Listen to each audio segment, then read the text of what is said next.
See if I get a Yeah, different. put a lot on there, it's small on it, which it's fast forwarding. The thing side is the guys there. All right, you never brought. All right, guys, we're gonna go ahead and get started this morning. Appreciate everybody being here. Call the meeting to order. Briefly look at our meeting objectives to get us started. We're gonna start looking at surface and groundwater demand projections that BES has started put together. Learn a little bit more about the groundwater management program that BES has, and then start looking at drought management recommendations. Did everybody get a chance to look at today's agenda? Feel pretty good about it? Pretty good now. I'd like to ask for a motion to approve the agenda today. Motion. Second. Any objections? Awesome. John sent out draft meeting minutes and a summary of the meeting that we had back in March last week. I did have a couple of just clarifications that I sent over yesterday. Keep getting them to John too late for anything to get redistributed, which is my fault because I've done. Nothing actionable really changed. So if y'all are okay with it, unless anybody had any comments or concerns on what John distributed last week, I'd like to ask for a motion to approve the minutes as adjusted for clarification. I would make a motion, adjusted for whatever clarification you decide. Thank you. Second? Second. Any objections to that approach? Okay, thank you all. All right, turn it over to John then. Right, just a couple newsworthy items and reminders. You would have been.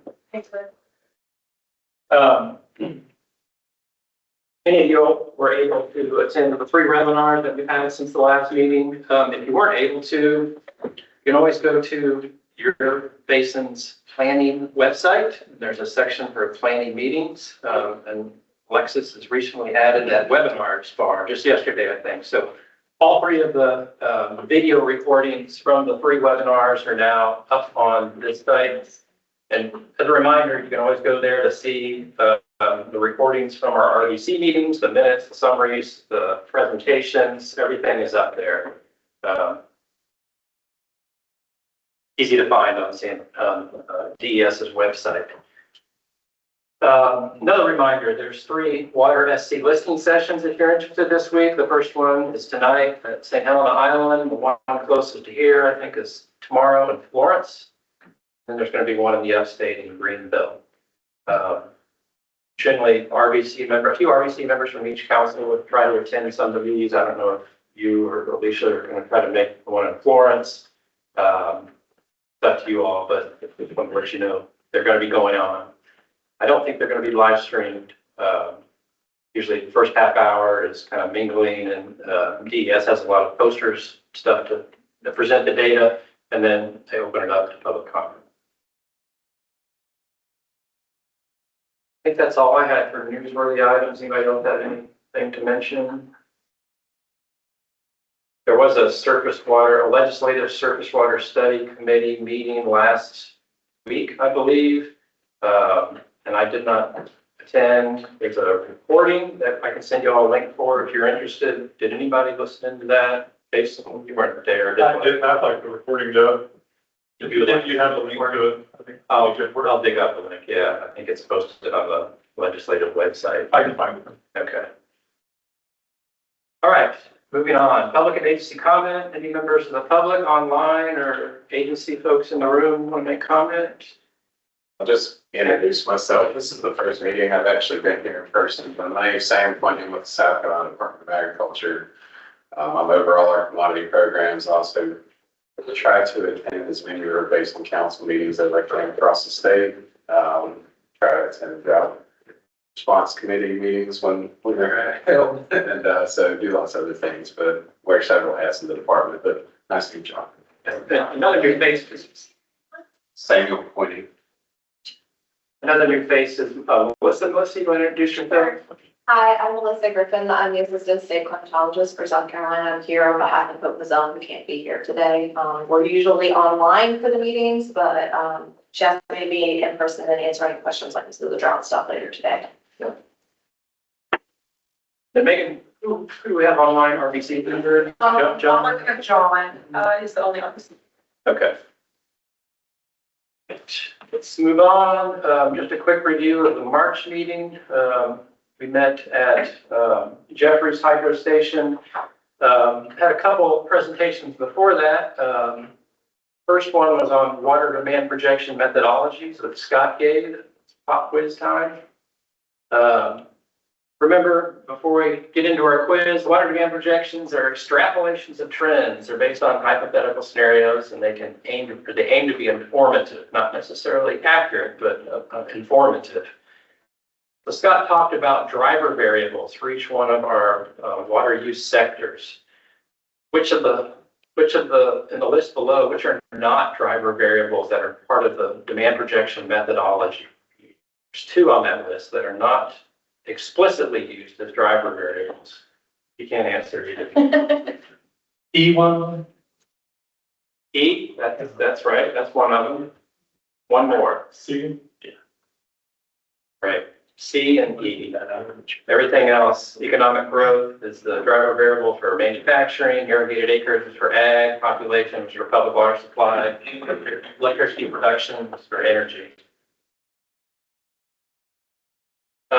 This is not a quiz question, and Scott's going to talk more about this during his presentation, but I just want to remind you that we do demand projections for a couple different scenarios, several different scenarios. A moderate one, it's based on monthly median withdrawal volumes and moderate growth rates. That's a driver variable. High demand scenario, which is based on monthly maximum baseline water use and aggressive growth. And then there's another one too, that's applied for groundwater.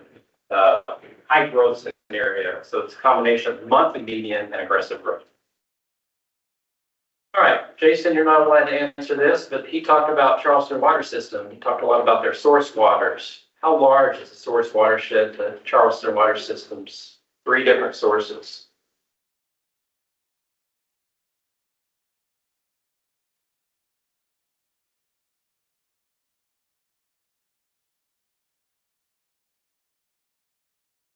It's all my friends. Both Fred? Jason's my friend. Jason? Jason, do you know the answer?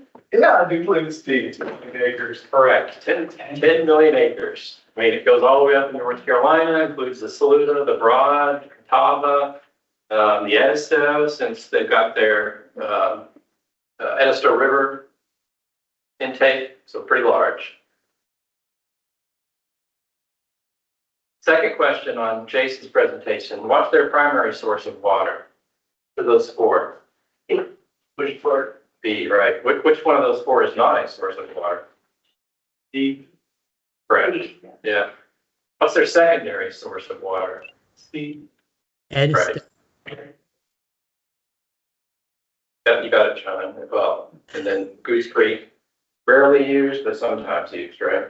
Yep. Yeah. More for industry than for us. Okay, Michael Melcher's talked about Santee Cooper's history.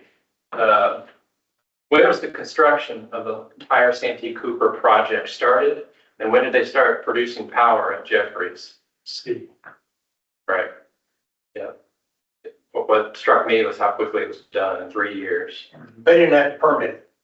Didn't have a permit to do it. They didn't have to go through permitting. They didn't have to get the permit. Right. Santee Cooper's 3rd FERC license, which was approved in 2003, is for how many years? C. C. Yep. All right. You guys are paying attention. Good job. All right. I think we're going to jump into then Scott's presentation. Scott's been talking about demand projection methodologies, and now he's here to actually present what those demands are. One quick question, and I might have missed this. You know how we were gonna have that SWAM model practice with our own Training, yeah. training? Yeah. We're not gonna do that in March, we just still have it on there. It's been delayed because we are still waiting to finish updating the model. So we're waiting, update the model because we're waiting on outflows from the Catawba Basin modeling effort. And those have yet to be provided to us. So we need those before we can update the model. Once we get the model updated, then we'll schedule that training session. Now it's probably looking like it would be, I don't know, maybe mid-May or probably sometime in May. But we still don't have the data to be able to move forward really in a few times. So I'm hesitant to actually take a date right now. All right, turn it over to Scott. You won't see it on here though. Next, do you want me to stand up? Well, good morning, everyone. John said I'm here to go over the projections, the results of that work. Last month, I went over the methodology, and I did just want to briefly go over some of what we went over last month as a review. If you remember, I started talking about the difference between forecasts and projections, where a forecast is an educated guess based on expected conditions and actions, whereas a projection is often an extrapolation of a trend and based on hypothetical scenarios. Timeframes are different. For forecast, timeframes limited by predictability of future conditions. I think I used the example of one day, 3 day, 5 day weather forecasts. For projections, timeframes can extend beyond the limits of effective forecasting. And I may have mentioned that, think of climate modeling. You can try to project 30 years. That's definitely going to be beyond the limits of effective forecasting. So forecasts aim to be accurate, projections aim to be informative. So just keep that in mind, because what I present today are projections, not forecasts. All right. So projection methodologies are documented in a report by Dr. Alex Pellet that was published back in 2019. He's no longer with state government, but he did put that document together with a lot of stakeholder feedback. We made some minor revisions in some of the basins gone through this process, but still loosely, pretty much based on that methodology report. General equation we're using is that projected demand is equal to a measure of a baseline demand times a driver variable. And there's 3 projection scenarios that are based on different combinations of the baseline demand and assumptions on the driver variable growth rate. For baseline demand, it's 1 of 2 things. It's based either on a monthly median water demand or a monthly maximum water demand as determined from the DES database using the period of record from 2013 to 2023. All right.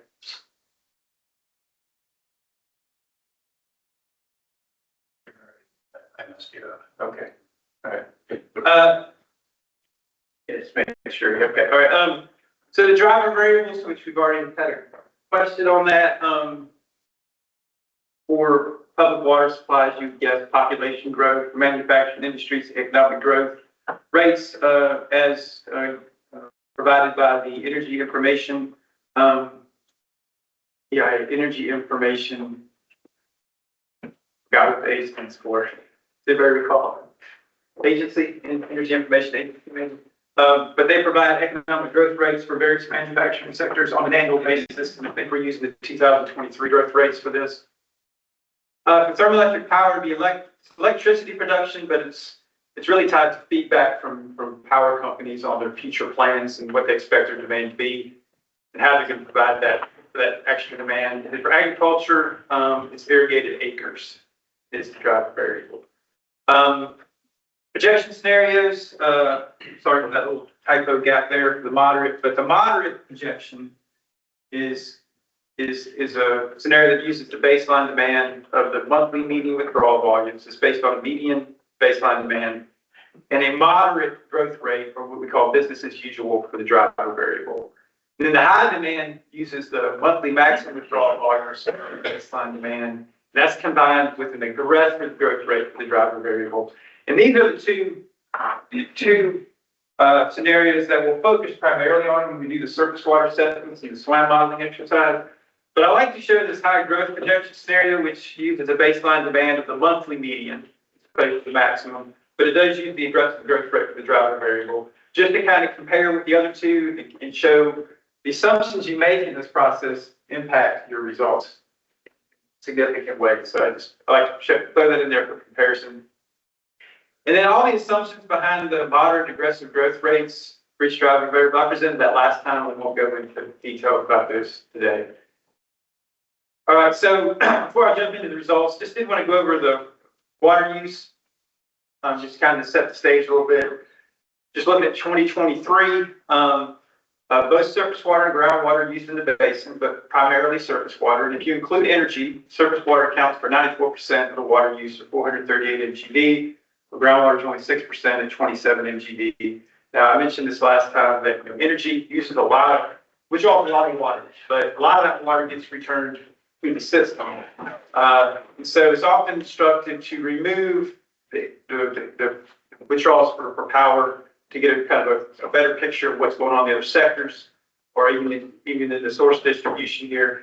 So if you exclude energy, surface water is still the primary source of water in the basin. 133 mgd versus 27 mgd. All right, so if I look at surface water and how it breaks down by sector, and I'm excluding thermoelectric power at this point, water supply and industry dominate the water use in the basin. Mining, ag, golf course, and aquaculture are minor uses in the basin. In fact, we don't project those to increase over time. We'll see. So mainly for surface water, projecting water supply and industry. All right. Groundwater distribution, a little bit more evenly distributed. Ag irrigation is the top sector, followed by water supply and industry. So a lot of the projections for groundwater are going to be tied to irrigation, water supply and industry, where golf course, mining, and aquaculture are not projected to increase over time. Scott, Yes, sir. what was the significance of aquaculture? That seems so low, and there's only one area on there. Is that just the minimum you were trying to display, or? Well, it's they report water use of DES. We include it as a demand. We don't project aquaculture as a sector to wholly grow over time, but it does use some water, so it does get included. It's very minor, it's negative, Yeah, but it's still water use. you can do 100 aquacultures at the same rate as golf course. So I was just wondering why was it significantly put on there? Because Do we expect growth? No, we don't expect it to grow. So it's just going to be, it still has a baseline demand tied to it. It just doesn't have a drive barrier where it grows over time. Yeah, So yeah, it'll be negligible in the surface water assessment, but it is a user, so we include. yeah. So that's like the bare minimum for the dam. Thank you. Well, this is 2023. I mean, it could have been a different year when they used more water, but correct me if I'm wrong. But any user who withdraws more than 3 million gallons per month in any 1 month has to report their water use. And so aquaculture at some point probably exceeds that threshold, or was expecting to exceed that threshold if they got a permit. So all of for surface water, well, this is for groundwater. Yeah, same thing, groundwater, surface water, it's got 3 million gallons per month. No, It's going to just kind of be complete with all the uses of the basin. Yeah, it'll be negative surface water. All right, so now I'm going to jump into the results, and I'm going to be showing you a lot of plots. I just want to point out a couple things. The demand here's on the y-axis, years on the x-axis. The blue dots in line, that's going to be the reported water use over the 2013 to 2023 baseline period. The green line here is going to be your moderate scenario. This orange line is going to be your high growth scenario. And the dark red line is going to be your high demand scenario. And I just want to point out that our high demand scenario, and I think I mentioned this last time, it is the upper limit. It is, remember, it assumes an aggressive growth rate, and it assumes that maximum monthly volumes for the baseline. So it is biased really high, and it's an extreme case, you could argue. And that's somewhat deliberate, because when you do planning and surface water assessments, we have enough water, we want to make sure we're stressing the system. And I think our assumptions behind the high demand scenario qualify for stressing the system, okay? I do believe the moderate case is probably, this green line is probably a much more realistic scenario, I would say. But again, we wanted to make sure that we were biased in high, not biased in low, and we're doing our surface water assessment. So just keep that in mind as we go through these plots. So looking at total water use, this includes groundwater and surface water. you can see that, moderate scenario goes to 314 MGD by 2070, and then it goes up to 566 MGD for the high growth, for the high demand scenario, as compared to 171 MGD for the baseline period. So that represents an increase of 84 to 231% increase over that plan's horizon. Scott. Yes, sir. And folks are gonna, obviously, are gonna have a pretty good conversation about what each of us thinks is more reasonable scenario, right? Which ones we believe more and which one we want to plan based off of. But I'll note that kind of support that the moderate is probably itself biased high. It's the fact that we've got 10 years of baseline demand, actual baseline demand, during a window of time where we've seen 20+% in most of the drivers.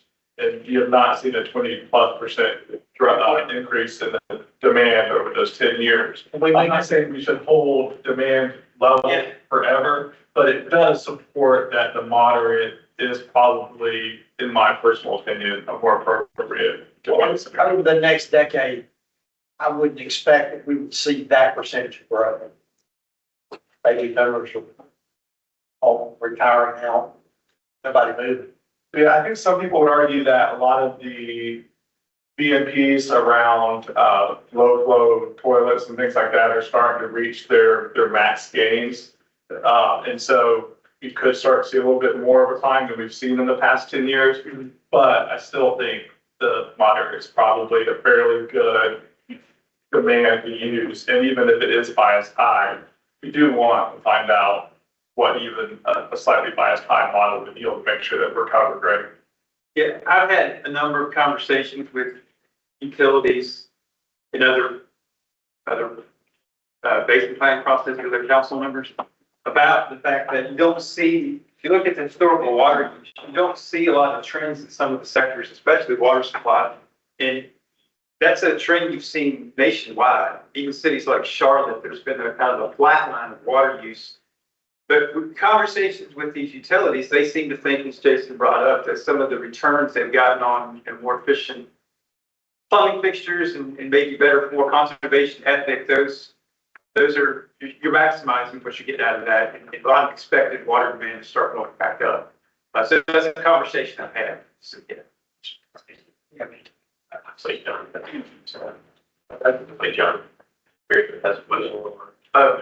Yeah, that's great. John, do you want to ask your question?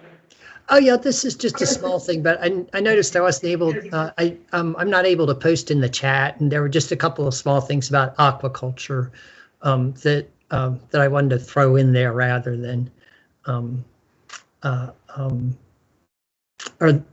I wanted to throw in the chat rather than add to the discussion. So if that could be resolved, I'd appreciate it. So yeah, it was just to hear you talk about. Maybe getting the maximum gains we could expect in efficiency from things like low flow toilets and whatever. That was certainly featured in the discussions of one of the two articles y'all assigned us to read, or just how there's sort of low hanging fruit in terms of efficiency, and then once beyond that, gains in efficiency are really, really tough. Yep, that's a good point. John, I'll look at the issue with the chat at our first break. I'm not sure why it wouldn't be working. Okay, thanks. But raise your hand if you've got something else to add, since the chat's not working. All right, so next, just gonna, is it, oh.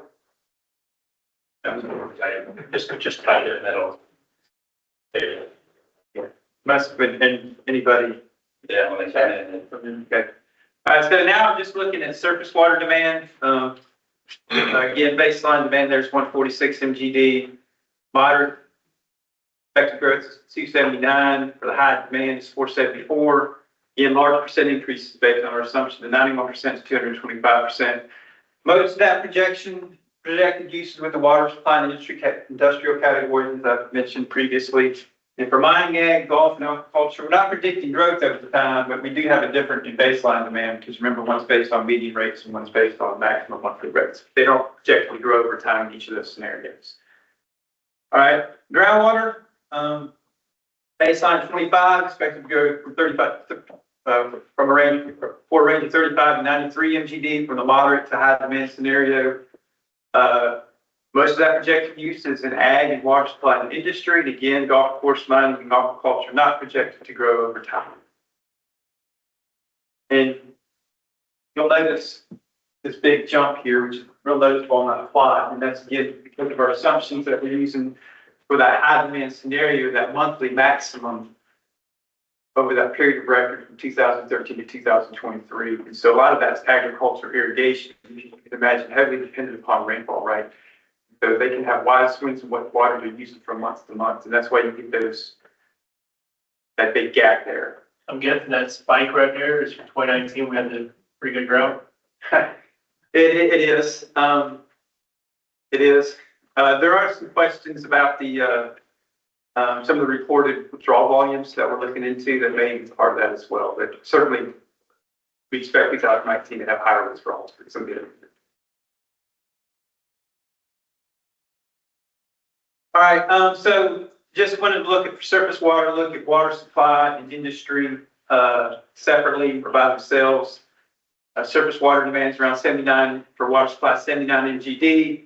Expected to grow 150 to 152 under moderate, and up to 242 under the high demand. Then for industry, you can see the baseline of 66 MGD. Moderate by 2070, 126 MGD compared to 230 MGD for the high demand scenario. So I think we are again, biased high, and we are.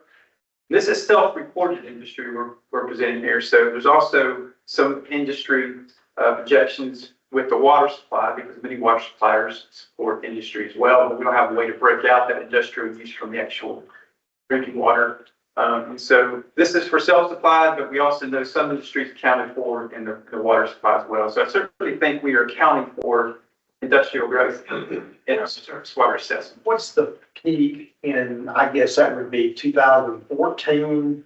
It's 2013. Yeah, I noticed that. Trying to figure if I ever looked that up, but I think there was a larger industrial user that may have closed down. I can't remember. We can look into There's that. a couple of, Yeah. there are near the lakes that I think. Yeah, we can look into that. We can look I was thinking about the mine adjacent to the Santee River. Large water. Yeah, that closed during that period of time. Yeah, that's probably, Yeah. yeah, that might be it. We can look into it. I probably looked into it before and just got it, but yeah.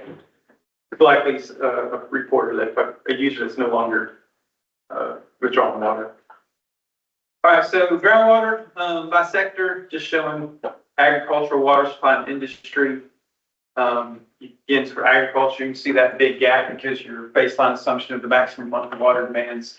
If you look at the moderate and high growth scenarios, it's projected to grow, but pretty slow for agriculture.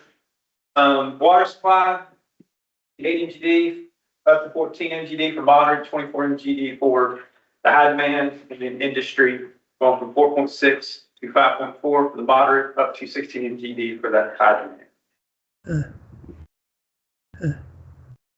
Hey, John. All right, so, yeah, go ahead, John.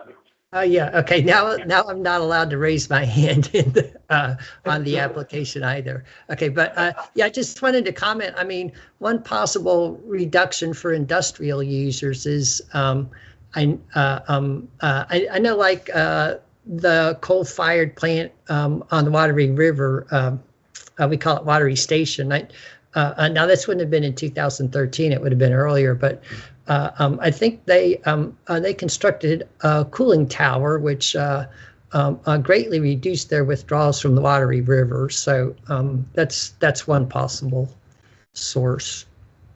I don't know if there was any other plant that did the same thing around 2013. Hey, John, I should have mentioned it earlier. I'm not showing anything. Industry doesn't include energy right now. And at the end, and I meant to say this at the beginning, but I'm going to do energy at the end of the presentation, and I'm going to present it a little bit differently than I'm doing here. And so, yeah, the Wateree is not taken into account in this water use here or the projections for these plots here. that I've just shown, okay? Okay, thanks. So it's a separate, sector, and I'll go over that in a little bit, okay? Okay. All right, so, of course, I've been mainly talking about water demand in lower Santee, right? I should have stated that at the beginning that I was focused on the lower Santee first. But there's also, lower Santee is obviously downstream of 3 basins that use a lot of water. So, we're going to show the projections that we've used for the broad and smooth basin planning processes that used in their surface water assessments. And these projections will be accounted for, taken into account when we do the surface water assessment in the lower Santee Basin. And so these are the numbers that were developed for Saluda, and I think the major sectors where we expect growth was water supply, industry, and agriculture. Though agriculture is pretty small, but it is expected to increase over the planning horizon. You can see for the water supply, 108 MGD to 117 MGD under the moderate scenario, and 116 MGD to 158 MGD for the high demand. And then for industry, we expect pretty good industrial growth in that basin as well. So again, these projections we accounted for, we do the lower Santee surface water assessment. Broad, showing water supply, industry, and ag again, except in this case, broad uses very little water for agriculture. We did project it to grow over time, but for water supply and industry, especially water supply, we do expect significant growth. Again, this will be accounted for. Now, I just received or reviewed the Catawba projections. I just received that information. Well, I guess I got it Friday, but I didn't have a chance to incorporate it in there. So the Catawba Basin is going to include, some increases in water demand for public water supply and industry and other things as well. I wasn't prepared to present that today. I can show that next month if y'all would like to see that. I can do that. Put some slides together, a few slides together for that if you'd like. But did not have time to include that in this presentation. All right. So now I'm going to talk about thermoelectric power. Okay, and I did this one a little bit differently. On the map here, I have all the active thermoelectric power plants that at least use appreciable water. And they're color coded. You have 3 power companies. You have Dominion, Duke, and Santee Cooper. Duke has, a number of plants in the Catawba Basin. They have an active plant in the Broad, one in the Broad and one in the Saluda. Dominion has, those are the triangles, has one there in the Broad, lower Saluda, in the lower part of the Catawba, as well as station not too far from here. And then Santee Cooper has 2 active plants in the lower Santee Basin as well. So what I've done here is I've been able to gather enough information to estimate net withdrawals. So I've been able to get different sources. I've been able to piece together consumptive use rates and what the net withdrawal is. It's just the withdrawals they use minus how much they return. All right. So the net withdrawals are pretty significant, 230 MGD over that entire basin for those 12 plants.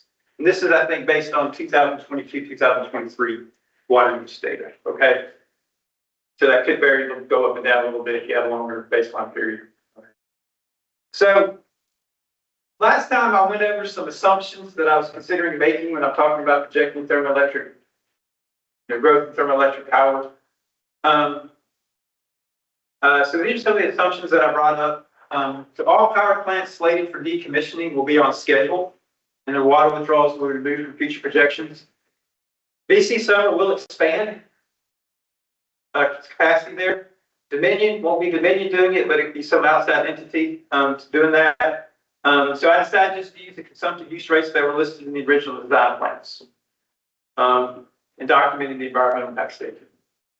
Provide that to me. And then Duke will add a new power plant in the Broad Basin at the Cherokee site. This is, I believe, going to be a nuclear plant, correct, John, I believe. And that was already built into the surface water assessment for the Broad Basin. So that's already counted for there, but we're going to still be in our assumptions here. And then, based on some information we've gotten from Duke Energy and the Catawba Water Management Group and their consultants, by 2065, 2075 timeframe, Duke plans on shutting down all their fossil fuel plants and be relying solely on nuclear energy. We'll have 4 plants operating in the Catawba Basin. Pretty aggressive. Yeah, we'll talk about uncertainty here in a minute, all right? All right, yeah. And then right now, I'm assuming no new thermoelectric power plants in Lower Santee Basin. I know of no specific plans. I haven't seen anything in IRP that energy companies are produced every year. My guess is there are plans in the works that just aren't being shared. That would be my guess, but I don't know. I do not know. So, but right now, I'm assuming no power plants in the Lower Santee Basin. So when we did make all those assumptions, we'll have 10 thermoelectric power plants in the basin. Dominion Energy will be down to 2. Duke Energy will have 6 plants. And then Santee Cooper will have 1 because the Winyah station is slated to close in a few years, right? Or 2030-ish, I believe. Cross is gonna be the only plant left. Yeah, well, yeah, and of course, the lifetime of a coal plant still, is that correct? It is, yeah. The lifetime of a coal plant, 50 years, maybe it'll be converted, I don't know. But like I said, there's gonna be a lot of uncertainty in this. So when you do that, and you look at the net withdrawals, you kind of consider our moderate assumptions and our high demand assumptions, you get a range of 225, 272 MGD. Again, based on best information I have now. Cross 2 is 45 years old now. They built Unit 2 first. I'm still working here when they built this. That's an old plant. In reality, it replaced the capacity right now quick enough to Yeah. hit that 50-year lifetime. So that kind of jumps into this next slide. I look at this as sort of I mean, there's a lot of uncertainty. I recognize that. But based on best information I have, that's my best number, that range right there, okay? And however, we can use the SWAM model to test different scenarios, sets of assumptions, okay? And so, for example, we can assume that we're not gonna have this plant closure. I kind of doubt they're going to close. Some of them are going to click on schedule because they have to make up that power somewhere. And I'm not sure they're making progress in doing that adequately enough to where they'll be able to close down on schedule. We also know that energy demand is a big topic now. It seems to be increasing over the past several years. The demand for energy is increasing. We're kind of flat. Dropped off a little bit over the past decade or two, probably. But now we're starting to see that increase in energy demand, at least people talking about it. We know the state legislature is working on legislation to make it easier and more efficient to build new plants and get new power plants going. So we can assume plants aren't going to close. We can assume maybe they'll be delayed in their decommissioning. And then we can even consider a new plant in the basin somewhere, if y'all think that's a good exercise. And so for example, on this plot, what I have is the moderates, again, the green, the dark red's the high demand. And I basically just have the solid line would be the moderate demand if things closed on time, whereas the dashed line would be if there were no closures. And then similarly for the high demand. So you can see, like, depending on the assumptions you make, you get a range of 200 to 400 MGD. So what I think I'm looking for, and John may help facilitate this discussion too, is just what kind of assumptions do you want to make for energy demand here? So people, otherwise we'll probably just use that 225 to 272 MGD range. Yes. I mean, one important thing too, and it's not my sector, but if you look at the previous basin map, I don't really need to be careful about assuming all power generation for these basins is generated within these basins. Right. Because we got an increasing network of grid power. Yes. Which is part of the resiliency of power. Yeah, and even Brandon online. Brandon's not online from Dominion. There is, I think, in the works I think it's a natural gas plant at the Kennedy site, which used to be a coal site, which gets to your point. Like there's other power plants that could be built outside of the basin, still providing power to the basin. Because they're not withdrawing water from the basin, they're not considered it. I mean, I think we should consider that first as an alternative to why there are not as many new power facilities as you think there should be before we go to more nefarious assumptions about we're not being told that they're going to be. If that makes sense. Sure. So say I think That's good to keep in mind, right? most of the technologies that would be considered for new planes are going to be more efficient users of the water resources as well. So even in this more conservative demand projection, I think probably more than covers on the coal plates go away, that demand certainly goes down. Yeah, but if they replace one with natural gas. Yeah, natural gas, less, less water, for the same, I think, megawatt, right? Natural gas has got its own problems, though. They're having trouble. I mean, Pipelines, pipe distribution? Yeah. Yeah. Court ruled like the last week that may open up Dominion's ability to run a pipeline for it. But Other thing, with the nuclear power, you know, Dave's talking about having 4 plants in the Catawba. They're assuming modular nuclear reactors. And they do have less consumptive use than their existing nuclear power plants, but they're assuming it's built into that as well, so. But I recall them saying, when we made that assumption in the Broad, the one facility they're gonna add, the Broad Basin, that the technology didn't even currently exist for the planned plant. So they're planning on packaged nuclear things, but they've got some work to do to create the technology to make it happen. to build McGuire, it's 2 units at McGuire. They planned it for, but that was in the 70s. Yeah, and there's 4 nuclear plants they're talking about, and 2 of those are at existing nuclear sites that they're gonna replace this plant. So that's my last slide, and again, you know, this is the range based on my best information available that I have, projected thermal electric use. If you guys want to test different scenarios, we can have this conversation, whatever appropriate. What would be interesting is, you know, you've got the potential demand. It'd be great to see a chart, demand versus supply. Energy demand. Large, I mean, at what points in droughts and that sort of thing do those lines intersect? Do we run into problems? And I think that's what the SWAN modeling will tell us. Yeah. Yeah, okay. That's often a common request too, and I gotta remind people that, you know, when we compare demand and supply, we have to do it at discrete points in the basin, right? A lot of people say, well, can't we just look at the supply at the bottom of the basin and the demand and you know, the gas? It doesn't work that way, yeah. But still, you gotta assume that Dominion and Duke and Santee Cooper, when they are planning a plant, they look at water demand and associate that water demand with supply in that particular area of the basin.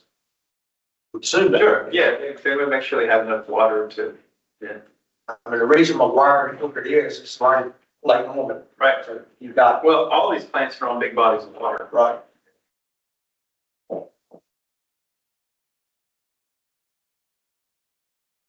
Any other questions? One thing we can do is we can, you know, given that there's a lot of uncertainty on power, we can do some what if scenarios. After we present the original scenarios, we can say, okay, well, what if we use the very high end demand energy assumptions and just at the top of our basin or somewhere near the top, pull out a lot more water and see if that has any impact downstream. We have some flexibility in how we look at the uncertainty around thermoelectric usage going out 50 years.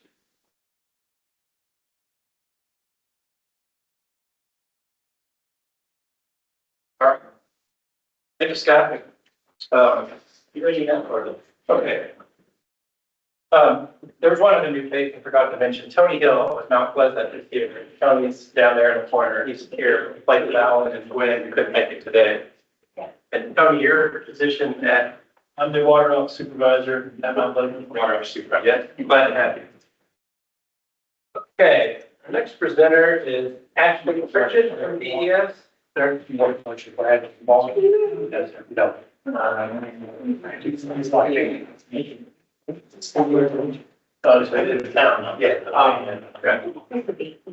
Ashley is going to be talking about capacity use areas, what those are, and then the groundwater management plans, which are required for capacity use areas. This is going to then lead into discussion after break by Brooke, who's going to kind of do groundwater outlook more or less and look at the projections that Scott has versus trends. But what Ashley's going to present is kind of going to give you a primer so you'll understand that a little better. DES already has a lot of water management strategies in place within these groundwater management plans, but she'll cover all that. Thank you. Yeah, my name is Ashley Pritchett. I am a hydrogeologist in the groundwater section of the capacity use program. I hope all of you, if not most of you, not all of you, have heard of capacity use. Is there anyone that hasn't? No one hasn't not heard of it. That's a good thing. Okay, good. So you guys are basis of the program. Maybe you might not know as much about the plan and how they're formed and how that shapes how we put out permits and the process of that. So that's what I'm going to go over today. So a little bit of background about the program. It was started in the 1970s with the groundwater use reporting. In those permits, like Scott said, we do have a 3 million gallon threshold. Any user within the coastal plain that would draw over 3 million gallons has to have a permit. If you're outside of the fall line, then you're considered registered and you still comply with that 3 million gallons, but you just get a registration, still report water use, you just don't have to carry a permit. And Surface Water Withdrawal Act came in 2012. Before that came registration again, but again, 3 million gallon threshold, have to get a permit, except we have ags or registrations. So what is the capacity use program? Fancy, straight out of legislation, an area designed by the board where excessive groundwater withdrawals present potential adverse effects to the natural resources or pose a threat to public health, safety, or economic welfare, or where conditions pose a significant threat to the long-term integrity of groundwater sources, including saltwater pollution. So again, kind of what gives us the authority to go through that? And the General Assembly declares this, and it's for the general welfare of the public and the interest required in the groundwater sources the state be put to beneficial use to the fullest extent to which they are capable. Obviously, that part's the biggest takeaway from this is that beneficial use in the fullest extent, and that's subject to reasonable regulation in order to conserve and protect the resources, prevent waste, and provide maintain conditions which are conducive to the development and use of water resources. So that's a lot of legal terms right there. Sounds like a lot of just jumbled words, but what does that look like when you actually break it down? It's very simple. We protect the resources in one box. My pointer's not visible on the screen. So we protect the resources, you maintain conditions for development and use, prevent waste. That sums up what capacity use really means outside of that legal window. So what are the areas? When were they formed? How old is it? Where are we at now? So we start back way before I was born in 1979 in Horry and Georgetown counties, and that was the Waccamaw capacity use area. It was the first we put in.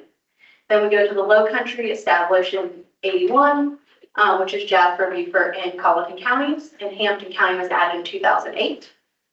The Trident, which composed most of the Santee Basin area, and that was done in 2002 at Charleston, Berkeley, and Dorchester counties. The PD, which was in 2004, Marion, Marlborough, Darlington, Dillon, Florence, and Williamsburg counties. The Western, it was done in 2018, which is Aiken, Barnwell, Bamberg, Calhoun, Allendale, Lexington, Orangeburg counties. The Santee Lynches is the last piece of the coastal puzzle that we put together, and that was pulled on 2021, which is Chesterfield, Clarendon, Kershaw, Lee, Richland, and Sumter counties. And all these put together encompass everything below the fault line, which is the whole coastal plain of South Carolina. So we understand how the capacity use area was formed, kind of the legality behind it, but what do we do with that? How do we get to where we are? So that's how we formed a management plan. So the planning process that we have to go through is notice and public hearings. The department shall coordinate and the affected government bodies and potential groundwater withdrawers to develop a groundwater management plan to achieve goals and objectives. In those areas where the affected governing bodies and withdrawers are unable to develop a plan, the department shall take action to develop a plan for them with their input. So what does that actually look like? How do we kind of get to where we were? We do have a management plan for every capacity use area. The management plans are established when they first bring in the area. And what comes after that is the evaluations. But the management plans are the basis of each area. So to form those, how we got there was we convene a planning working group. We publish full calendar meetings and work group members, and we take written comments from the public that are shared with that work group. We have a series of open house forums, and we include stakeholders to draft the plan. And then we finalize the plan. That should be DES now, but we used to be DES. And we get additional public hearings and any comments, and then we review and issue permits consistent with that plan. Actually, the work group, is that internal DES or does it include stakeholders? So that is, it usually includes stakeholders, but we back up one. We develop a plan and work group if, the area is interested enough. If we don't get any interest, we have a stakeholder group, then the department will set up that plan.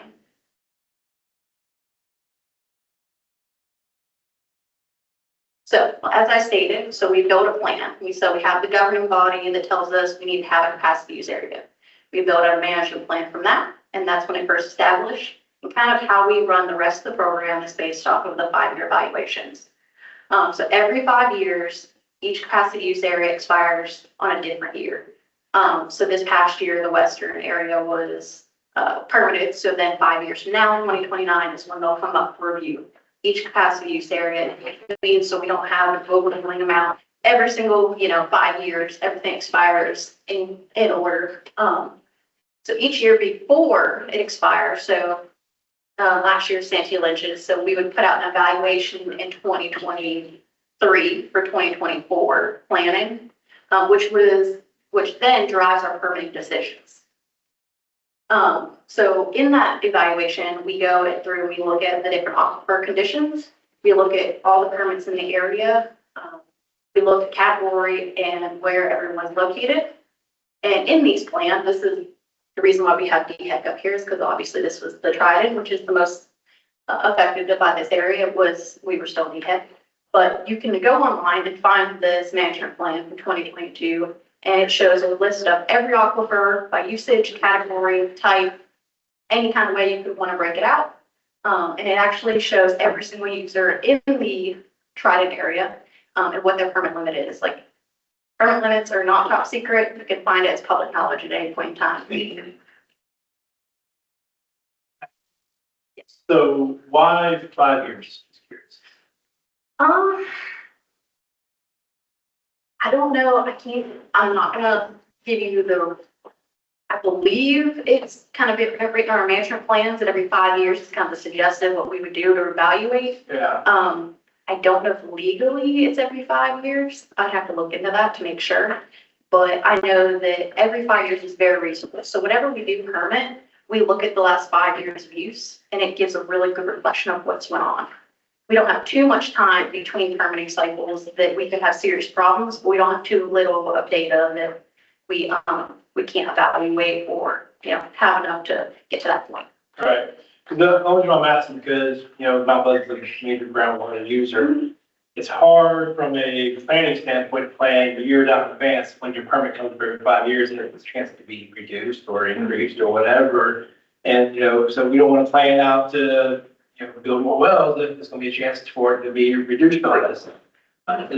So there a chance to possibly increase in the future and like that.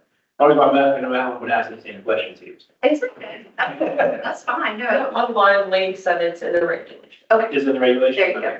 I wasn't sure and I didn't want to misspeak. So I know that there has been rumor about maybe changing that to 10 years.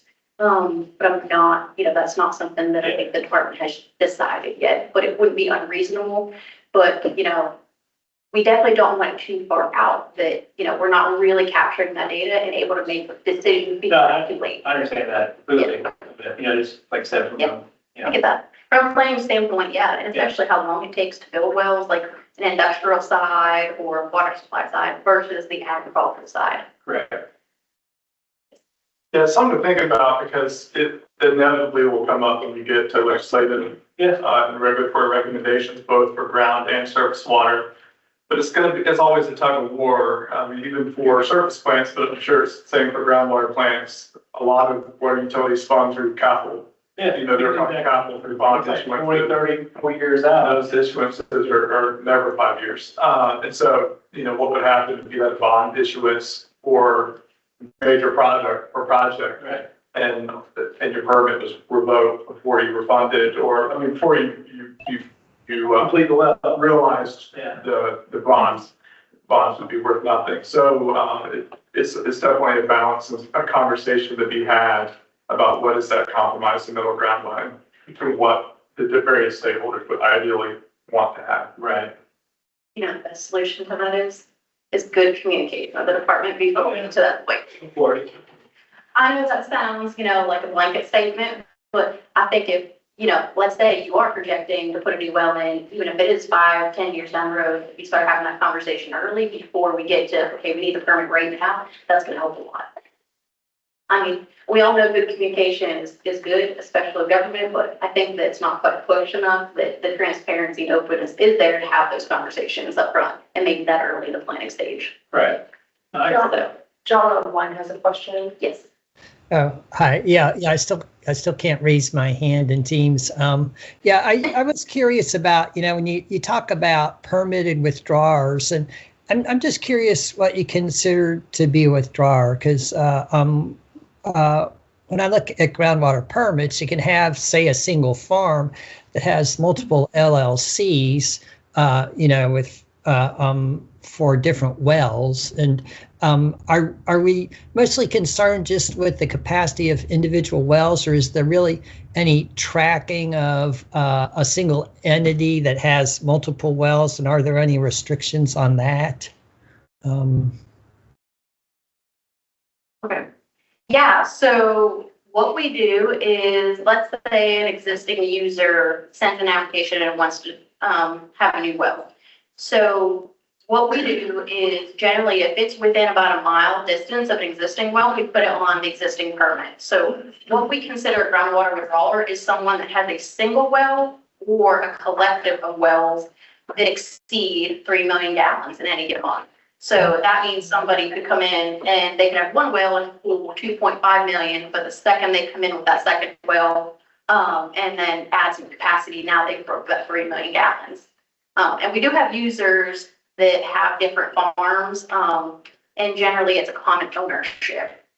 Mm-hmm. That answer your question. We kind of do it as a common ownership. The only exception to this is, like, you're right, there are companies that do have LLCs and kind of break out. And we generally have a grasp on who is that ownership, but there is no true way, I won't mislead you, there is no true way it comes under, you know, like, let's say a farmer has a son and he's, you know, right next door in the next field over. If he doesn't carry the same name, farm name, or the same name as the owner of the well, technically he would be in the farm. And I guess he could, you know what I mean? Then he would, let's say he does 2.5 and his dad does 2.5. They're not tied together, they're not common ownership, so those would be split up in 2 different permits. Yeah. Mm-hmm. Okay. Does that Thanks. answer the question? That's really helpful. Thanks. I'm glad to clarify that for you. Okay. Does anyone else have any other questions? You said that you split out the 2 different permits. Yes. If they're under the threshold, do they have to be well, permits? Yeah, I just meant, like, so if the same farmer had 2 wells literally in the fields right next to one another and they both hold 2.5, together you're gonna have 5 million. So let's say his son goes in the field next and registers a new name, new farm name, and only holds 2.5. We have no way to really connect those, so we would break those out to 2 permits instead of making, well, not 2 permits, is 2 wells that wouldn't technically hit the threshold to be permitted. But if it was common ownership and we could prove that, then we combine them together and you would have to get a permit then. So there is technically kind of a way to loophole around the system.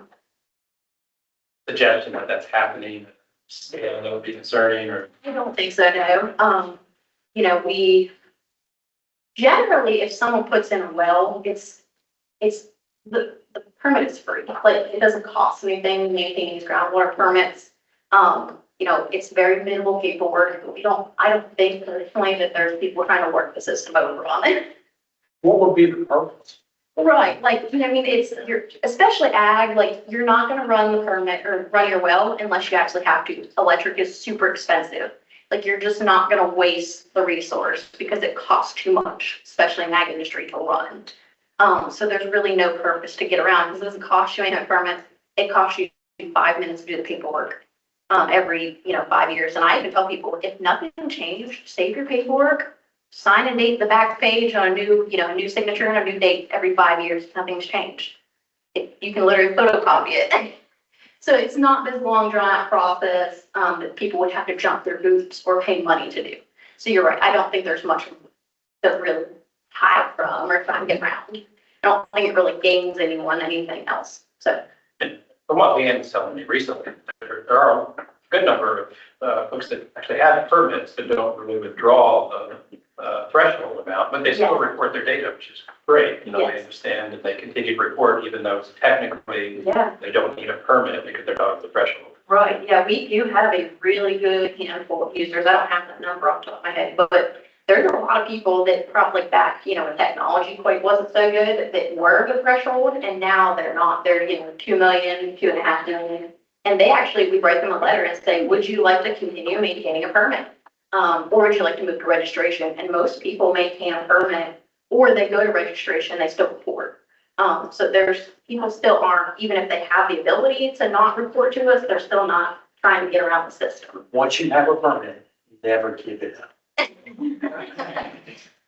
I will say, I understand the theory behind it, but groundwater especially, there's not nearly as much concern about that, especially if you're not in a high population area, right? You're out rural and ag, really don't have a lot of concerns. And we'll go over some of those limitations, that there are areas that are a little more concerning. We have some suggestions. Generalized, speaking across the state, like, if you need more water, we don't really have a problem giving it to you. Increase the permit, we're giving a new permit unless you're in a really high pumping area. So, food for thought.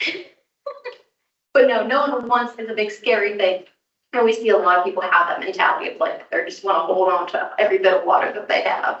But if you look, especially our numbers, that we put out in these evaluations, you can see if you would compare them every 5 years, that there is a good number of people that we do reduce, but there's a lot of people that we increase as well. And we do reductions based on historical water use. So if your permit's 200 million gallons and you're only showing that you use 100 million, we might back you off to 150, right? And it's not because you don't need it or can't have it, it's just you're not using it. And if you do go back to using it or acquire more acreage or whatever the situation may be, we usually don't have a problem giving you that back. So. Anybody else? Okay. All right, so let's go back to the groundwater management plan. We talked about the evaluation and how that drives decisions every 5 years. But the basis of this whole program is the management plan. So the plans goes over current groundwater resources used, water demand by type of use, resource recovery, projected population growth, projected demand, projected opportunities for ASR, surface and water, surface and groundwater options, and water conservation measures. So that's kind of what generalized what kind of across the state. But now let's break it down a little bit more to this area in the Santee and how that's applied. So first, let's look at a map. So we know exactly what we're talking about because the Basin plans and capacity use don't necessarily match up. So what we're looking at here is all of our different colored counties, our different capacity use areas. I see over here, but this dark blue layer laid over top is your Santee Basin. So that encompasses the majority of the tri-M area, but it does touch a little bit of the western and Orangeburg and Calhoun counties, a little bit of Santee Lynch's and the lower Sumter and Clarendon counties, the border of Williamsburg and the border of Georgetown counties. So it affects 5 out of the 6 major capacity use areas in the state.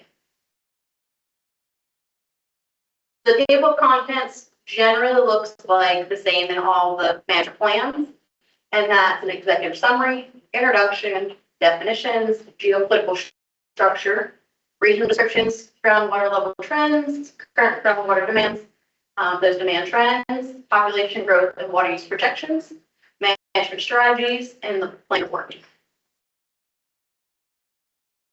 So the goals in each management plan are generally the same. What we do is we do take these goals and we kind of tailor them down to each specific area. So essentially, we ensure sustainable development of the groundwater sources by management of withdrawals, monitoring of quality and quantity, protection of groundwater quality from saltwater intrusions. Obviously, this one only applies in the Waccamaw and PD areas. And then educational awareness of resources and conservation. So, what our main strategies are identifying where leveling, reduction, pumping is appropriate, reviewing of permit applications based on reasonable use. That kind of goes back to what we were just talking about how we increase or decrease permits. We establish a comprehensive monitoring program with the hydrology section. We match the regulation assessment and planning, and we establish a conservation education plan for the general public and existing groundwater layers. So I'm going to go through the current limitations. So out of the evaluations come limitations of what we see as a problem or area of concern. So the trident capacity use area is most of the Santee Basin, but I am going to touch on limitations of all four that the Santee Basin touches the capacity tip. So trident, we do staff evaluations of applications for withdrawal increases to existing permits and new permits, and that should include a groundwater model assessment. Further groundwater pumping or reductions in and around the central eastern Charleston County area where pumping cones are needed to stabilize groundwater levels and minimize the risk of saltwater intrusion and land subsidence. And these recommendations came out in 2018. Is there any questions about that since that's one that affects this area the most?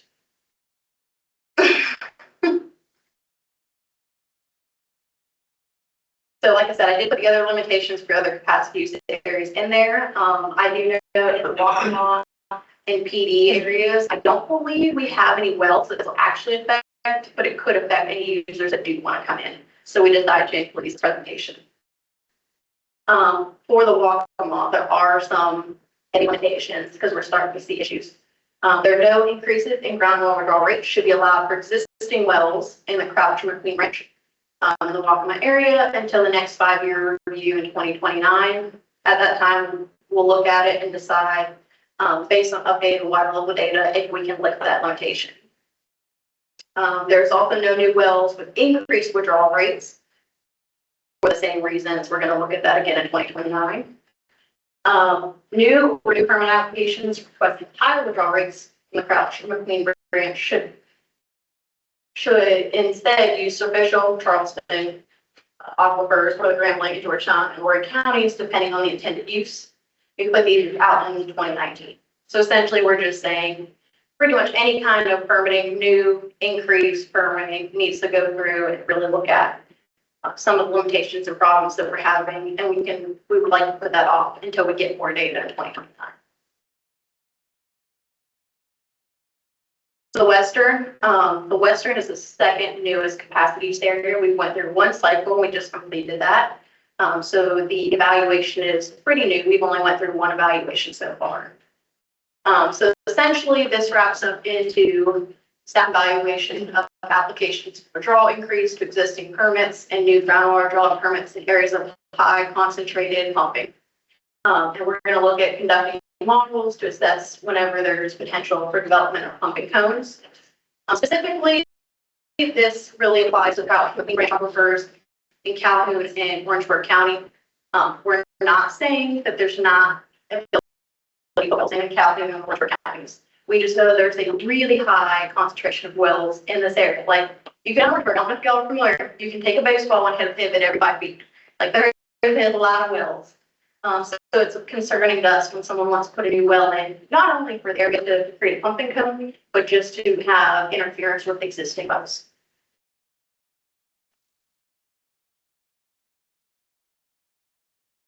And then last but not least, the new or modified groundwater withdrawal permit applications, which propose to use the Crouch Branch aquifers in and around this areas of the PD.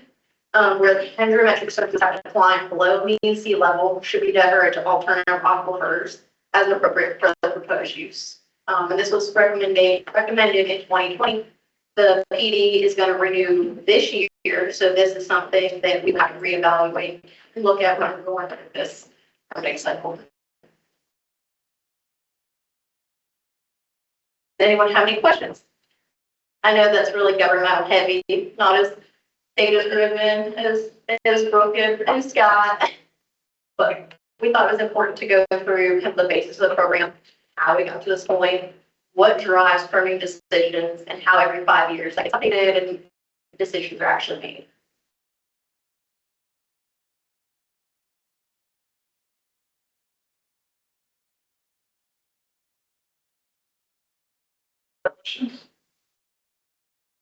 Josh? Okay. All right. Thank you. All right, before we go to Brooke, we'll do a break. It's 10:13. Let's see, try to reconvene in 7 minutes or so, 10:20. Scott went over some of the basic, the basin-wide demand. So what I'm going to do today is I'm going to drill down into some of the county level projections and look at some county level water data for the groundwater data. I am not looking at surface water, and I'm going to acknowledge a few times where, conjunctive use is used to support the water use, but the topic of this is purely groundwater, from a county perspective. And let me add something against Brooke. Yes. What Ashley just talked about when they do their evaluations, right? There's a groundwater management plan in place, and then every 5 years, they do this evaluation. What Brooke is presenting now is what they do every year. It Is a is. fair statement? It- I mean, every 5 years. Yeah, so, basically, this would be, because we're not doing a model, and I'll back up and just, because we're not doing a model for this iteration to get these, basin plans out, we're doing more of a desktop approach. And so the desktop approach kind of mirrors what, the permit office does for the groundwater management plans. But groundwater management plans are based in capacity use area units, and we're looking at basin wide. But so we have basin numbers, which you just learned encompass several, include several capacity use areas to some degree, some of them very small. But then we have county-based usage, and they do a lot of their assessment on county-based usage, but with a boundary of that capacity use area. And so some of the numbers that you're going to see are most are all scaled to the Santee Basin right now. And that provides some room to do some more analysis, because we know that, especially in the upper portion, as you move up towards Richland and Lexington County, the basin is very narrow and we have a lot of agriculture. And so I've got a couple statements in here to talk about looking at a wider area. But this is by no means complete. This is a first cut effort, and y'all are a basin council, and I want to bring it back to y'all to ask you what other areas should we look at. But that's where we are right now. So I'm going to show you some plots of information that you've seen before. I'm going to show some hydrographs. I'm going to show some of the basin projections. I'm not going to be showing any potentiometric maps. They went very well last time. So we're going to look at hydrographs instead, and talk about those hydrographs and look at some column charts. Okay, so we're looking at basically 2023 to 2013 to 2023 water use data. But for some of these plots, I pulled it out as far as it can to 2003. And that's pretty much when permitting acknowledges that reporting got better. And so I wanted to look at as much data historically possibly to compare to our trend data to see how groundwater demand and how groundwater extraction has influenced water levels in various portions of the basin and in their aquifers. So from 2003 to 2023 here, very consistent pattern of a whole lot more surface water than groundwater, about 84% surface water, 60% groundwater for the past 20 years. So this groundwater evaluation is going to use the following. So we have historical, current reported groundwater use from permit August, groundwater monitoring network data, potentiometric surface mass data, capacity use area groundwater evaluation reports, we just talked about, and then looking at groundwater demand projections by water use sector on county level. And so, some of the data that I'm going to show you today, come from, we have said work on here, come from our groundwater monitoring network. I'm going to use a combination of USGS wells and South Carolina DES wells. So they'll be pulled from this in different aquifers. I'm going to use this color scheme throughout too for our aquifers. We've been using these color bubbles for many years, and so I figured why change. The purpose is to estimate the potential for impacts to groundwater resources based on reported groundwater use, on aquifer level trends, and demand and projections. We acknowledge that this isn't perfect, but this is a good first effort before we get a model in place, and we will be prepared to analyze the model. Actually just talked about capacity use areas. The entire coastal plain is in a capacity use area. I've got the Santee Basin outlined there. She's already emphasized that any user that uses 3 million gallons in any month of any year is subject to a permit. The water is evaluated on a 5-year basis, and recommendations are developed for the next permit cycle. The goal here is for water management to ensure sustainable and beneficial use for the resource for all users. And that's the goal of our planning as well. In the recommendations that she has described, pumping reductions, no new increases in certain aquifers, drilling to deeper aquifers, pre-permitting groundwater model assessments, increased use of ASR or conjunctive surface water use, and increased monitoring, because I'll show you that we don't have wells everywhere where we want to have wells. And that could be a recommendation that y'all develop when we get to that point. So we've seen this a bunch of times. Reported groundwater use in Lower Santee in 2023. Our 3 largest sectors, ag, water supply, and industry. And then the rest, the golf course, mining, and aquaculture make up the rest for 26 million gallons a day pulled from the basin. And this use is all across the basin. Okay, so looking more at these 3 big uses, agriculture, public supply, and industrial supply. All of the plots that I'm going to show today, all of these column graphs are going to be demand in million gallons a day on the y-axis, and then over time. These are all looking at 20 years of data. So a note about the agricultural column chart here. You can see that there's a huge spike in 2019. We acknowledge that this data may be inconsistent, but we didn't want to pull it out at this time because we didn't have a good reason to pull it out.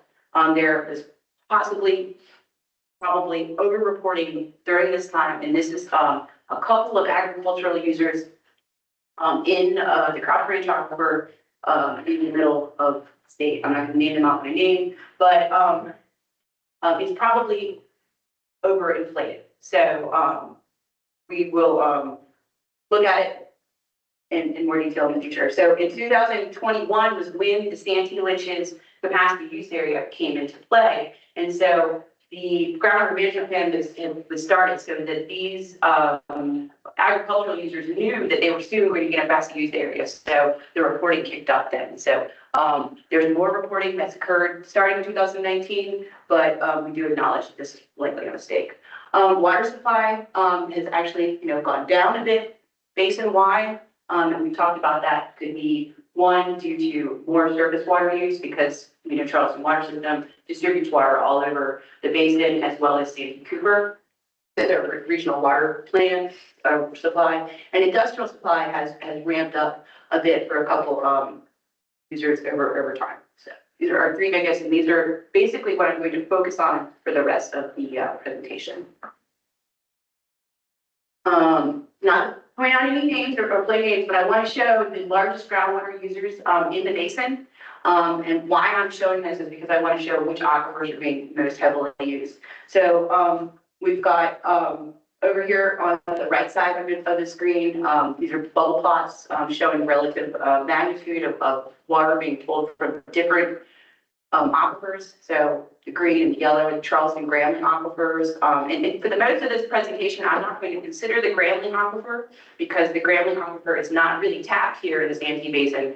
It's in the Charleston aquifer. Some of the wells are completed in the Grambling combining unit, but they're not really pulling a significant source of water out of the Grambling aquifer. The McQueen Ranch is in orange, which is in the upper portion of the basin, the Crouch Branch in red, and the Gordon Aquifer in, blue. So, you see that the Charleston Aquifer, the Crouch Branch Aquifer, and Queen Branch are the highest use. So the Gordon is a very small amount of use in the basin, but I still want to show it because, it's a portion of the basin water use. For those of us not as familiar and don't remember the presentation, can you remind us the depth, are they in order of the depth in the? They're actually backwards. Okay, so, and I probably should have, added a framework piece here. So we've got the Gordon Aquifer confining, we have the superficial aquifer, and then a confining unit, the Gordon Aquifer, then the Crouch Branch Aquifer. The McQueen Branch Aquifer is actually not present or usable pretty much from Clarendon and Dorchester down. So that's the Charleston Aquifer below that, and the Grambling Aquifer would be the basement aquifer. So increasing that, and I did not forget that we had a little bit of confusion last time, the way we were talking about water levels. And so for each hydrograph, I have included the depths of the aquifers and the depths of the water so that we can think about how much water do we have in the casing and how close we are to the top of the aquifer confining units or aquifer units to understand if we are seeing potential impacts to our groundwater resources from groundwater development. Okay. So, this is an interesting thing. So what I was saying that our basin is very skinny as you get up towards the upper portion of the basin. There's a whole lot of agricultural use in this portion because it's a farmland. So looking outside the boundaries of the basin, I think is necessary. What I've included today is all basin specific use, but I think a further work would be including looking at some of this area, especially in Calhoun, Clarendon, and Orangeburg, and Sumter counties, because the difference between how much water is being used for irrigation and water supply in the basin counties, so any of these counties that touch our Santee Basin lines in the middle, is very, very much more water. And so, aquifers don't know geopolitical lines, and they don't say, oh, wait, I'm in the Santee Basin. So we're going to look a little bit farther out, but that was kind of I would say out of the scope for the presentation today. But I wanted to emphasize that 83% of the irrigation, 83% of the water used in the basin for these counties is irrigation, 14% water supply. And then when we pull out to the counties, it's 60%, 26% is water supply. So it's a really large portion of water that we don't want to miss when we evaluate wells specifically in this basin. I hope that wasn't confusing. Okay, so I'm going to get into the population projections and look at these for water supply based on population. So these are the plots. I think Scott showed these last time to indicate which counties are growing in population. And so I've also got a couple water supply hydrographs here showing that baseline 10 years of water use data for Dorchester County Public Water Supply, and then what's projected out into 2070. And then also for Charleston County at the bottom for that baseline, and then projected out to 2070. So both of these are supported with surface water conjunctive use. And so what we see here, while it's important, I think we also need to understand that when we get to surface water modeling, that some of this use will be supported by either additional wells or surface water. I don't have any basin or any counties in the entire basin that are solely based on groundwater that are showing an increase in population. So I just want to emphasize that there's multiple sources of water to support a growing population in the county. And any of these that I didn't add, this is that moderate growth. This is the high demand growth. So I just didn't consider that that population would be growing, and I did not look at water supply for those. Okay, so what I'm going to do is I'm going to go through the aquifers. So I'm going to go Gordon, Crouch Branch, McQueen Branch, and then Charleston. And I'm going to give you an example of each one, and then try to tie water use to the trends that we're seeing in the aquifer. Okay, so here's the Gordon Aquifer. This is reported use in million gallons per year. Over here, and it's shared by these bubbles. I know that most of the plots are done in million gallons per day, but so I've added up here that overall in the entire basin we have 0.9, so 1 million gallon a day of use, based on, a 5-year average, 2019 through 2023. So agriculture and water supply are the largest users, in this, but most of the use, is, on the very edge of this basin. So what I'm going to show you is this, Dorchester County user right here. This was the largest in the basin. And so this is a Ridgeville area well. This is the Gordon Aquifer. Okay, so I'm showing you, and this is what all the plots are going to look like. I'm showing water level below land surface on the primary x-axis, and then water level relative to NAVD 88, which is sea level. So, but we switched to a better deal. From 1977 to 2025, we've got a really long period of record here as well. And there's been a general decline to 2009, 2011, and then it's upticked. So this is a general pattern that we see in the Gordon Aquifer in this location. Over on the right, looking at that plot, I've got two water users or two water sources that supply this Dorchester public supply. One of it's a Cross Branch, and one of it's the Gordon. Now, you can tell by looking at the Gordon, which is in blue, that it's extremely flat. And so we're not accounting for all the use here. And so there's probably out of basin use that I couldn't account for in this plot.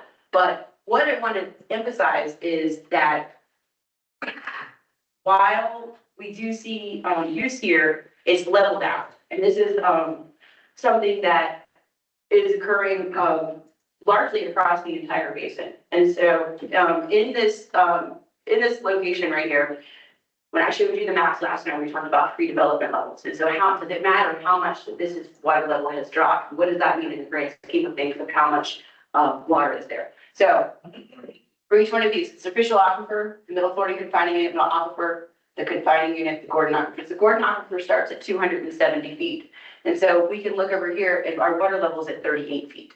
The pre-development levels for this aquifer were about 50 feet below, 50 feet to the land surface.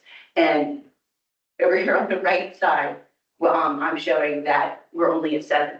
So we've only lost about, 50 feet to a maximum in 2009. So overall, since pre-development, since pre-1880s, we've only lost about 50 feet in this aquifer. So there's not a lot of water loss over that period of time for groundwater development. It's likely not. So what I'm trying to emphasize is that the water levels, while they do decline, they are relatively stable, and I don't see any impacts to aquifer water levels here. Now, what is happening in this area is saltwater intrusion, but that's kind of outside of the scope of this area of planning, and we can kind of arrive at that at another time. Is that understandable at all? How I explained? Okay, so I'm going to do that for every single one just to show. Just to clarify, when you say water level, it's really essentially a pressure rate, It's right? pressure. So when we have these aquifers completed and confined, wells completed and confined aquifers, they are open to the aquifer, and that confined aquifer is under pressure. And so we measure water, it's the amount of water pressure coming up. And that's why we make the potentiometric map so that we can look at wells all in the same area, open to the same aquifer so that we can get a service. And I did show those last time, but I think that they're a little bit harder to interpret by looking in certain areas. So I wanted to show you exactly where the water levels were and to decide if there was an issue. Okay. So I'm going to the Cross Branch aquifer. That's really not a lot of use going on in the Gordon, so I only chose to show one example there. So the Cross Branch aquifer is by far the most used aquifer in this basin, and 64% of it's agriculture, and it's all pulled over here close to Calhoun and Orangeburg counties. They're using over the 5-year average 9 million gallons a day. So our largest users, we got some water supply in Lexington County, but the example that I'm going to show you is in Calhoun County. Okay, so these are a couple projections looking at Orangeburg and Calhoun counties, like where I said the most use was, compared to the Santee Basin irrigation as a whole. So looking at these two counties, which comprise of most of the irrigation pressure. So the agriculture irrigation for the Crouch Range Aquifer, these two counties make up 65% of the total demand for agricultural use in the entire basin. So a significant amount of water pulled from here, which emphasizes why we want to broaden our search to make sure that we're accounting for everything. Okay, so here is the Crouch Range Aquifer near Orangeburg. This is actually a little bit outside of the basin because the Crouch Range is one of our least tapped into aquifers. For some reason, we just don't have a lot of resolution in the aquifers. They kind of have to hunt around for wells. For monitoring. For monitoring wells, yeah. And what actually in our potential metric network as well, we have fewer Crouch Range wells than we do for any of our maps. Okay, so this is Orangeburg 393. This is a Crouch Range well. It's right near Orangeburg. So I'm showing this to look at agricultural influence. So we've got this agriculture, and like I said, 2019, there's likely an issue here in this reporting data, but we're expected to see increases here in Orangeburg County and Calhoun County. So and our water levels support that. This plot goes from 2001 to 2025, and there's only been, if you look at this, there's only been about 30 feet of change since the period of record. Okay, and we're well far above the Crouch Range Aquifer, starting at 298 feet. And so, the pressure is moving well above the head. So over this time, and with this type of use, we haven't seen any kind of issues. So the pre-development levels were at 175 feet. That's about a 50-foot decline since pre-development, if you look at it. Sorry. I'm sorry. So, but you can see very well an agricultural signal in this. You can see where additional pumping, we had some more pumping come in 2015, more report, not more, but there's more reporting and there's likely more pumping from the expansion of agriculture. So broken, it looks like there's up to a 30-foot change seasonally. Seasonally. Drops down 30-foot, recovers, drops down and recovers. And Yes. Some years there's less because they don't have to pump as much for It's ag. recent, which is, I included that on there in 2014 and 2024. We didn't come back up. It dropped down to 132 feet and came back up to about 125. So I'm not quite sure what's going on right there, but this is an area, when I see plots like this, and I know that there's a whole lot of irrigation in this area or just use, and we have projected to increase, this would be an area that I want to look at. In case in a high demand scenario that, it expands like it would be predicted to expand, but that's what As far as getting it, do you think this particular monitoring well that we're looking at is seeing the 30-foot decline seasonally and a recovery just based on its proximity to nearby wells, or is that typical of the Crouch Range Aquifer where there's concentrations of heavy pumping, or do you not have enough monitoring wells? I don't have any monitoring wells. I had to clear around finding monitoring well with a long period of record. We have some shorter period of record monitoring wells. And then we can dig more into those, but I didn't have anything in this area to suggest. I showed you a monitoring well from Calhoun County last time, and we had about a 10-foot change, and it came back to baseline every time.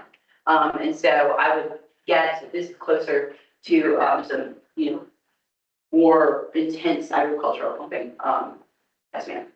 Just a quick question, looking at I'm pretty sure I know where a lot of that irrigation pumping came from, but so do you have anything that shows more?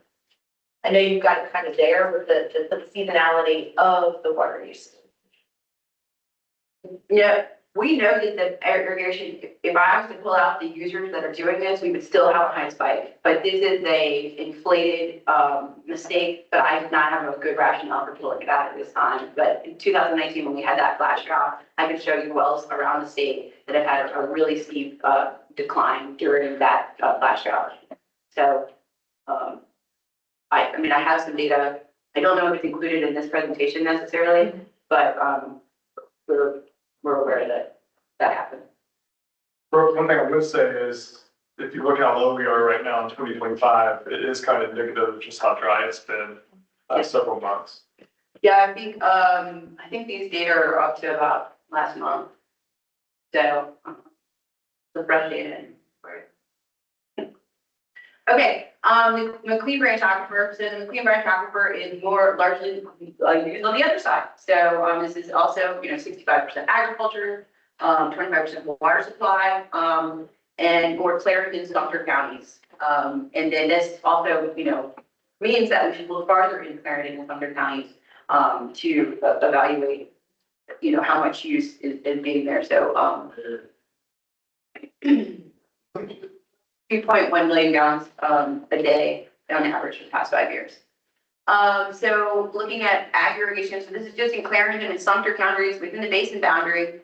We've seen just a general increase. We don't see that in that 2009 data right there. But 1.4. So it's projected to increase. I have an incorrect number right there, but we are generally expected to see a mild increase, but then with the high demand scenario, a very large increase. So looking at the McQueen Branch near Manning, this is again outside of the boundary near Manning, but still in Clarendon County. This is one of these that I have a relatively short period of record here, but in the McQueen Branch Aquifer, but this water level is fluctuating between 30 and 40 feet, so about 10-foot difference over this 10-year period. I mean, the Green Branch Aquifer starts at 515 feet, so we're well above the top of the aquifer.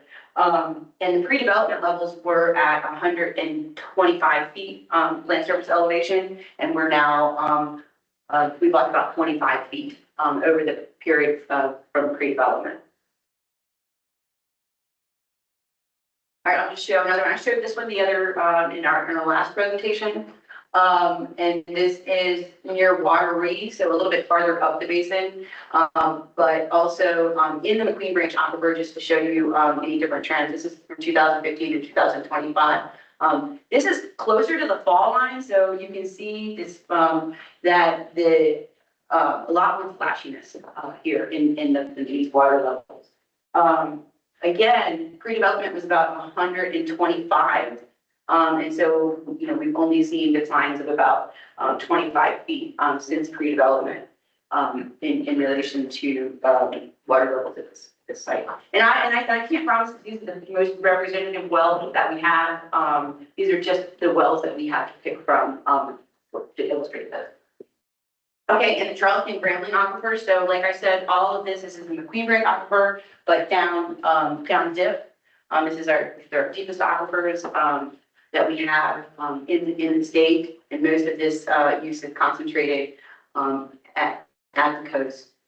So looking at the Charleston Aquifer industry, we've got a big user in Berkeley County, and we've got average baseline water use over the past 10 years of 3.2 million gallons a day, with some slight projected increases here, but generally very stable over the past 20 years of water use. But what I'm going to show is that this is a well, USGS well, located near Monk's Corner, kind of close to us now. And we saw this last time, but I did put the entire period of record.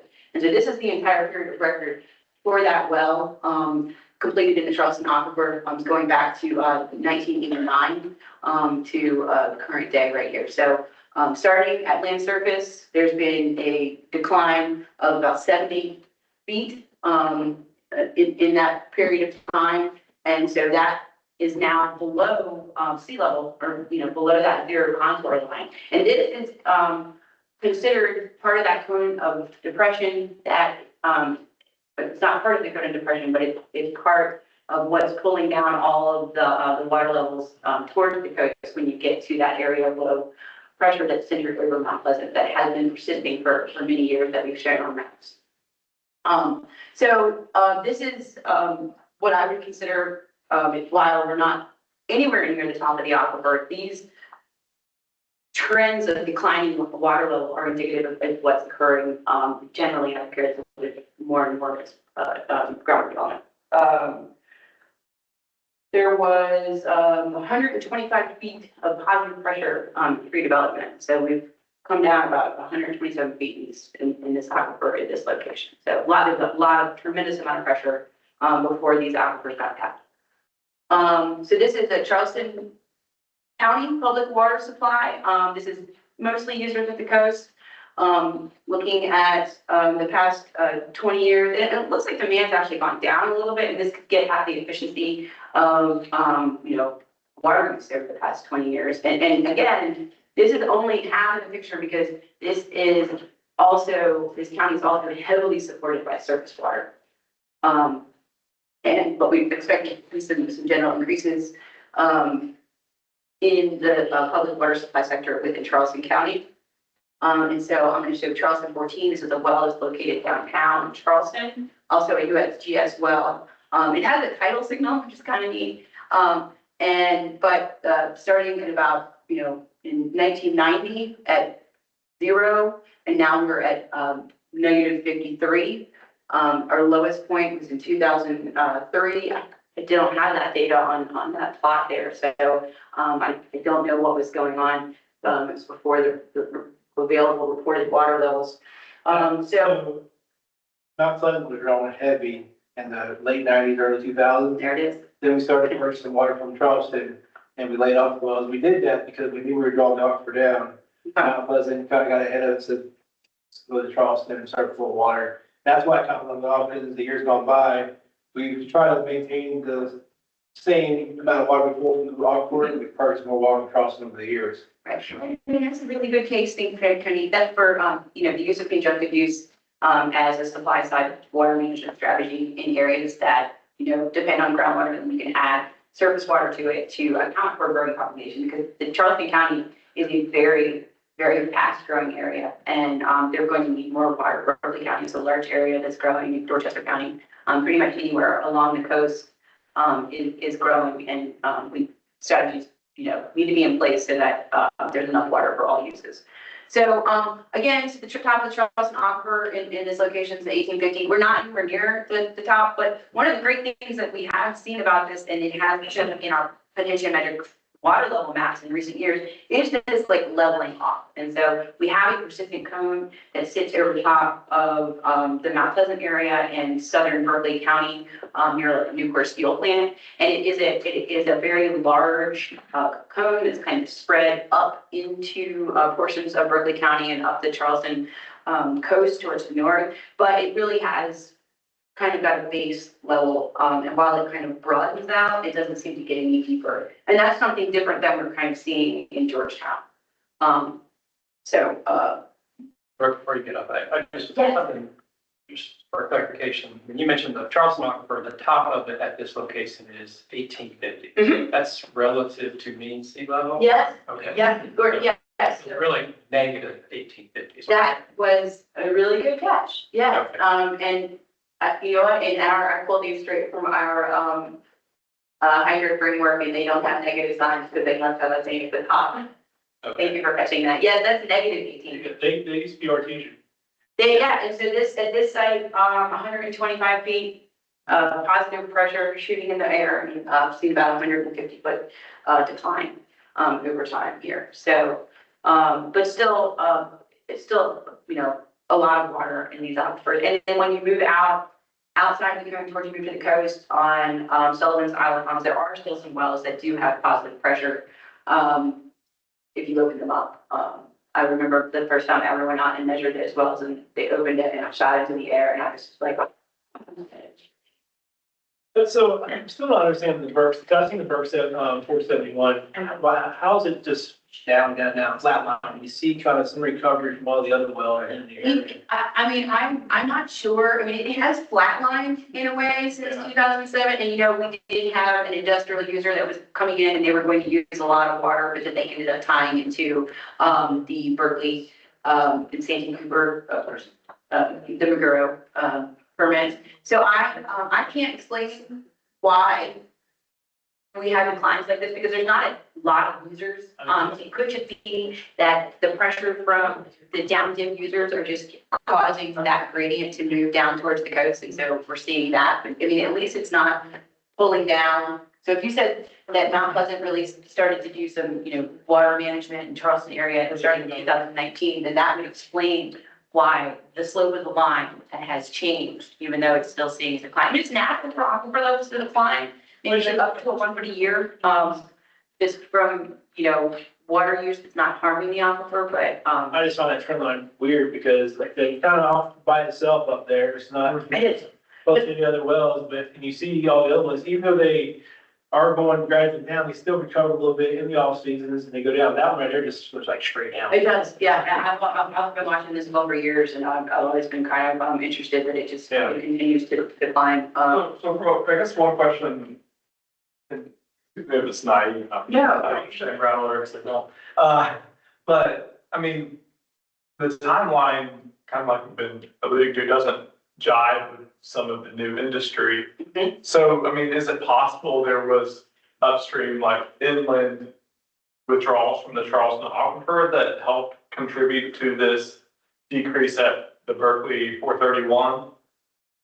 Or is it unlikely to how deep it is? I don't know where any users I are. don't know who the users are, to be honest. And maybe, we could look back farther. So this GIS layer was made out of 2023 data so that we could look back to see, but I don't think that I can't think of any users that were there that have shuttered their operations. And this is why we present data to the RBCs so that we can talk about it and dive deeper. Because just for everybody in the room, remember from my presentation, Charleston Water's been on surface since 1905. Yeah. So that's why, and I mean, Mount Pleasant and I are looking at this like, what are we missing? Where are these withdrawals going? So Yeah. it's interesting. I've seen the Charleston 14, we got monitoring wells in there too, yeah, so we can trend it as well. Mhm. And that one just, the way it just goes straight down like that just doesn't make sense. I mean, you look at the Charleston 14, it goes up and down, Mhm. you see nothing.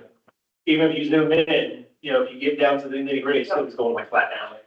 Yeah, I don't have an answer for that for you, but it is definitely a trend that has been very apparent and can continue to persist for years. Can you show that again? Bird 431. The one, yeah. Yes. Yeah. No, I was just thinking about the Santee River Lake mulching plant went online in 94. So I was just gonna see if that had anything, because I know like Somerville was on Bower, and we're not talking about a lot of water. But everyone that went to, Santee Cooper may have stopped using groundwater, so that might be that little bump. This is something that and I couldn't find any other good, if you notice how small this screen is, we're only getting, that's 5 feet of screen. I looked at a couple different sources and that's what it's, I don't necessarily believe that, but that could be part of the reason why this well behaves differently. Oh, it's only 5 feet of screen? Yeah, it's just 5 feet of screen, and I apologize if that's incorrect, but I looked in 2 different places and that's what it said. It might be plugged, it might not be getting any water. It might not be getting any water on it, yeah, so. So it's not aquifer recharge issue, it could be well recharge. Yeah. That makes sense. This is a vertical camera down. Well, This That's, one. that's the only thing that makes sense. It's the only thing that makes sense. Yeah, and, but I also don't know if I believe this. Yeah. I just the facts up here for you, Yeah. but check a couple spots. A lot of effort to put 5 feet of screen in. Yeah, so I don't necessarily, but yeah, this well is an old well. 5 feet. This is an older well, and, yeah, it's very possible that the efficiency is. Maybe we need to make a field trip to the well with our maps and measuring. Well, Somebody can slide down there We can do it. and lower someone down into the well. Extra long. It's only 5 inch diameter too. It's a small well. We'll send her down there to see how big the screen is. Okay. Yes, it's nothing that we can camera, it's not, maybe this is a conversation we could have with the USGS, field station to see if, have they evaluated this well? That's the only thing that could possibly make And, sense. yeah, So that well was only put in a monitoring well originally? it's an unused well, so I don't know if it had used it at one time, that's what our reference said. So why did you choose this well? Like, are there not other wells around it? There are not other wells. Yeah, there's only a Maybe few. we just need to dig one. And you got, how much? Where is it? Price that one. How much money can it be? Yes. $5 million. This would be a well experiment. I'm hearing State Farm is willing to fund. I'll ask Tony, I will ask Tony if we can sponsor it. We can put Jake out there. It doesn't work. You want to find this well, it's about $5 million. At least, I don't know, I might be the hours to check. Well, what's it gonna sign? But, sponsored costs, Tony does it. Maybe that's a possibility. Yeah, but he's not. You could, if you want to sponsor, put a camera down there and just see it, get it clean. Our camera is only 500 feet, or no, 1,000. You can call out a load really and put a camera down there, and get down there, see if it's messed up, instead of brush down there and clean it. Well, it's not exercise, right? That's what I'm hearing. Well, it's not exercise. It doesn't, they don't come from really. No, they don't come from this, no, this is mine, this is US. So the screens could very well be just It could. totally clogged. Okay, this is the USGS well, so the USGS usually has good wells, so Yeah, do they, That well's not coming to We need to go look at that web. I think he's I'm on getting that off the top. I haven't ever asked about this well. Okay, I got one, what do I have? I just have my observations. Okay, so, Poor Brooke, it's like. general observation. So under current demand, the water levels in the aquifers, they're generally stable. So as basin-wide, the declines have generally been minimal, even from pre-development levels in the middle of the upper basin. And then declines are associated with historical water demand. In the lower basin, water demand has driven the aquifer levels down from development of those aquifers. They decline towards the coast. There's a persistent cone of depression over Mount Pleasant, but that cone has generally stabilized. So I'm not pointing a finger to it and saying that this is a problem. The largest water users in the basin are agricultural, public water supply, and industrial. These three sectors are expected to increase in some capacity or another, some more minimal than others. The current public water supply is usually met with a conjunctive water use supply side demand from surface water. We have large surface water users in the basin, and then or other wells. That's in the case of that Dorchester Regency, they both have Crouch Ranch and they have Gordon, but we don't have any Crouch Ranch wells in that area, so I couldn't show you any trends in the Crouch Ranch aquifer there. So agricultural irrigation, Crouch Ranch and Cooking Ground is expected to increase up to 83% in a high demand, which we understand is a very, very high estimate. But it emphasizes that we should expand our analysis of looking at well trends outside of the basin to understand how aquifer levels could change. And then I just mentioned this, we don't have enough monitoring density with the period of records to analyze the trends in the aquifer. So by looking at potential future impacts, it would be great to try to install some more monitorings or adopt wells that are no longer in use that are of good quality that can properly develop. Yeah. That's all I got for y'all. Happy for feedback, comments, areas that already got them on the list that look more into the Berkeley well, but other areas that you'd like to look at that I didn't mention today. And so thank you very much for your attention. Questions for Brooke? That was a lot of information. Went through it very fast, but do you want more presentation of groundwater? Is there more you want to talk about on groundwater? Again, remember, we're not going to be doing the groundwater modeling. So what Brooke just presented was in place of groundwater modeling. What I heard Brooke say is that the sky's not falling for groundwater in the basin. There's still plenty of water in each aquifer above the top of the aquifer. So there's no immediate threat or even short-term threat, or probably, I can't say long-term necessarily, of dewatering an aquifer. However, there's data gaps in the Crouch Branch aquifer where you'd like to have more monitoring wells to be able to better tell what's going on, right? Yes. That was the take home I got. Yeah, and I think that would be. Is there anything else that I'm missing there from that just big picture take home? We're gonna be asking the RBC to say, well, do we need any groundwater management strategies that potentially aren't already covered as part of the groundwater management plan. And the groundwater management plan is pretty comprehensive. They already talk about ASR, and conjunctive use, and the major strategies that you consider for groundwater. Is there a way for you to let us know where you would want more wells or more testing? Oh, because maybe people, everybody here knows a million people. Yeah, and I've done that in other basins to show the areas that we have the most uncertainty. And then kind of brought a map, put it up and said, you know, this is a good spot. The challenge there is finding land, public land, usually. And we do go to baseball field, complexes. That's been one of my favorites here recently. To put a well, but also taking over wells. So I will show those areas and then that can definitely go into the recommendations. And then, you know, we can work with, you know, our side. Yeah, because you're only as good as the data you collect. And Right, so the more we. These wells have to be deep, right? these are deep wells and, but yeah, these are deep wells. So they could be, you know, some wells that are no longer used or even identifying users that we haven't identified before to use in our synoptic network for pop maps. And we have had success, you know, in other basins where we've talked to stakeholders within the basin and they said, oh, hey, well, you can come measure my well. And we didn't have that contact information before, and we didn't have a relationship. And so that's, yeah, I'll definitely to bring that. Did you have something? Hey, I was gonna ask, so, for that, I guess that mid area, or whatever, the Crouch branch on it, what, I mean, so they got that data from wells that are permitted, right? With the bubble maps that I had? Yeah, the hierarchy up there with, the McQueen branch and, Yeah, like the Crouch and stuff like that, that's all permitted. This is permitted, yes. Is there any, like, are wells that are not permitted that might be pulling less? I mean, what are your, like, residentials and your rural areas that have to from? So it's a different data set, like, and that's in the private well program. And while there might be more, so those are completed in the surficial aquifer because, you know, they don't meet that threshold.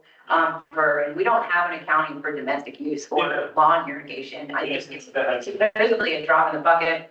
I don't know those calculations. I think that there's an effort, you know, maybe somewhere in the future to try to quantify. But most of those wells are really shallow. They're shallow. It's people that gotta be Right. important. We also don't know that, I mean, well, they're drilled 200-300 feet, you could be in the Gordon or the, you know, There's a lot of wells in Gordon. yeah. In the basin, because we've got, you know, Johns Island, areas, there's a lot of irrigation wells out there. And, you know, I shared that plot for, out west actually for the Gordon, and I know that there's use around that's likely affecting, smaller, water users, like, St. John's Water District pulls from there, and so there's. Just the Black Creek aquifer it's not in this part of the state. It's Crouch Branch, so we renamed everything. Okay, all right. We made it confusing, as it's like geologists, they rename things, and so. Black bingo. The reason, Black Bingo, yes, that's part of the Gordon, that's the Gordon on. So, what, I'm just saying, as you can.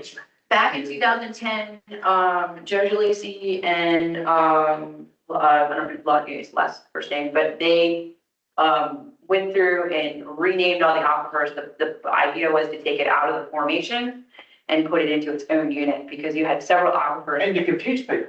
Of course, yeah. And so each ends up being its own unit. And so while you had, you know, just portions of the Crouch Branch and the McQueen were, you know, all considered mid-north, or the McQueen and the Charleston were considered mid-north aquifer. But in fact, there's confining units between those, and they can be managed separately if there's water chemistry differences, and then you're spatially limited in the state. So Let me ask about that. The water chemistry differences from a potable water standpoint. We got in a situation where we had wells serving a relatively large area. It was a campground, Ocean Lake State Campground. And the fluoride level was off the charts. So we decided to start mixing with Grand Strand Water and Sewer authorities, potable water, which is from a surface water treatment plant. And we got into a big argument with DHEC at the time because the limit was 4, and we were blending it down to 2, but they said we ought to blend it down to 1. Mine was 4. But each of these aquifers have different fluoride levels? They do, Same like we got different levels from a mile of road. right, yeah, and there's some high fluoride in the Charleston aquifer, there's real high fluoride in the Gordon aquifer because of the dissolution of shark's teeth, and, it's very, It's had fluoride treatment. Wow. yeah, like, Yeah. in the- It's gotta be opposite of having your life. That's why they watch me. Yeah, not that we want to look at the two other. But yes, there are, and, you know, we've actually did, the South Carolina Water Resources Commission, and, then we did a follow-up study, as DNR and then from Mount Pleasant, where we looked, there's some ambient water quality, chemistry results looking at those major, groundwater analytes and just groundwater typing, FASTs and stuff. So we have those published reports that you can, look at, for the aquifers. We did it for the Gordon, we did it for the Charleston, and then, it's been looked at in other aquifers as well. So, some of those data are not published, but they're, in a database, in our agency. So. I know for the Edisto River Basin Council, I mean, they have some big open areas like this too that are really largely unmonitored and studied. And I think it was kind of a unifying recommendation from the River Basin Council that we need to figure out ways to fund monitoring wells in some of these dead zones in order to get better resolution, even if there is a problem. But especially when we have hints of problems, a little bit better data resolutions. Or the USGS have a program out there where they put in so many wells a year or a century or? So, the USGS has as a funding source, the National Groundwater Monitoring Network that gives grant money for states that are participating data providers, which we are, to drill wells to fill gaps that are needed from a national level, which is more of a curated groundwater network to look at trends in the principal aquifers. And so there's money there. There's not money there this year, but there is money. But it is a potential funding source. You know, DES has some budget to expand our well monitoring. And you know, from the Edisto, what you're talking about, we used the model in the Edisto basin and we found in Lexington County that there was, you know, the potential in the future in 2070 for some impacts. And so we're actively trying to put in a well there. It's a real slow process, but there's Lexington and Calhoun. Yeah, or we couldn't find any spot in Calhoun, so we opted to go to Lexington. We couldn't get, we got as close as we could. It's in Pelion, so we go in the county airport. We're working through that approval process. So, but yes, yeah, it can be a recommendation to get state funds to drill monitoring wells. It's not something that's not in, I think that's in the PD. State funds to match federal funds. Yeah, I mean, What does the, if I could ask, I was curious, I know that, that the USGS can recruit organizations sometimes to help subsidize the cost of their river and stream gauges. Is that true of their groundwater wells at all, or are those all strictly paid through USGS? I think they're usually strictly paid through USGS. I can't think of a lot of USGS wells that have been put in recently. Okay, we paid for a couple of. We've paid for, there's been a lot of cooperative agreements through states and through the USGS. But all that cooperative matching funding, they don't have as much as they used to. So Yeah. we added new stream gauge, we're paying for the whole thing. And but the groundwater ones, I'm not sure. We're paying for some, but I don't think they're drilling much in the state. They're putting in the. No, the USGS is not drilling, in the state, really. No, I can't think of any wells that they've put in, recently. Okay. They've taken over some wells. Yes. Not as much as they used to. Yes. Okay. Yeah. I know that the surface water network was helped some just because of its importance in flood forecasting, and I thought that got a couple surface water gauges anyway added up in the upper part of the basin.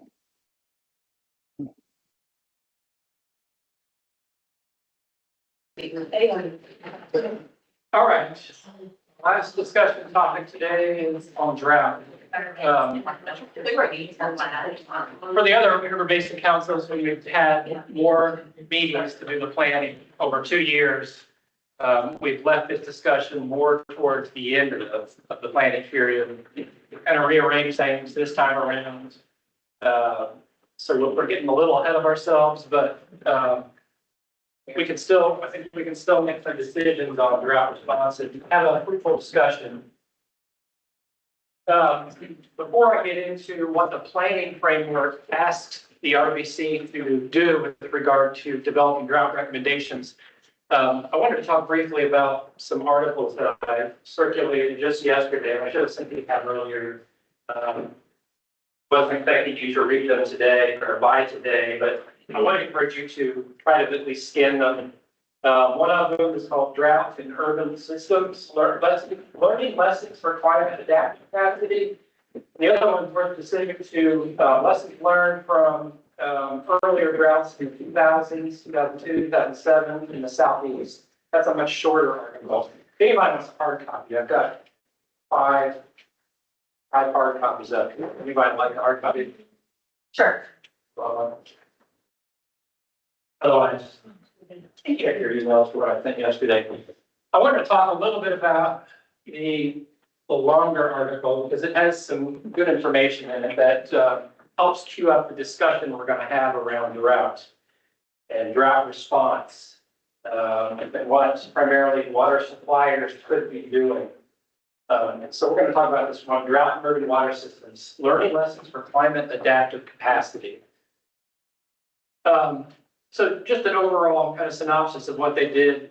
The authors interviewed water utility managers from 19 urban areas throughout the country. And they wanted to understand, excuse me, what were the short and long-term actions taken in response to drought? What constitutes an effective drought response and how did they measure that? What are the limitations to drought response? Those three primarily questions, right? So this table kind of summarizes the most commonly mentioned responses to drought in those 19 urban areas that they surveyed. The top group there is demand focused and the bottom is supply focused.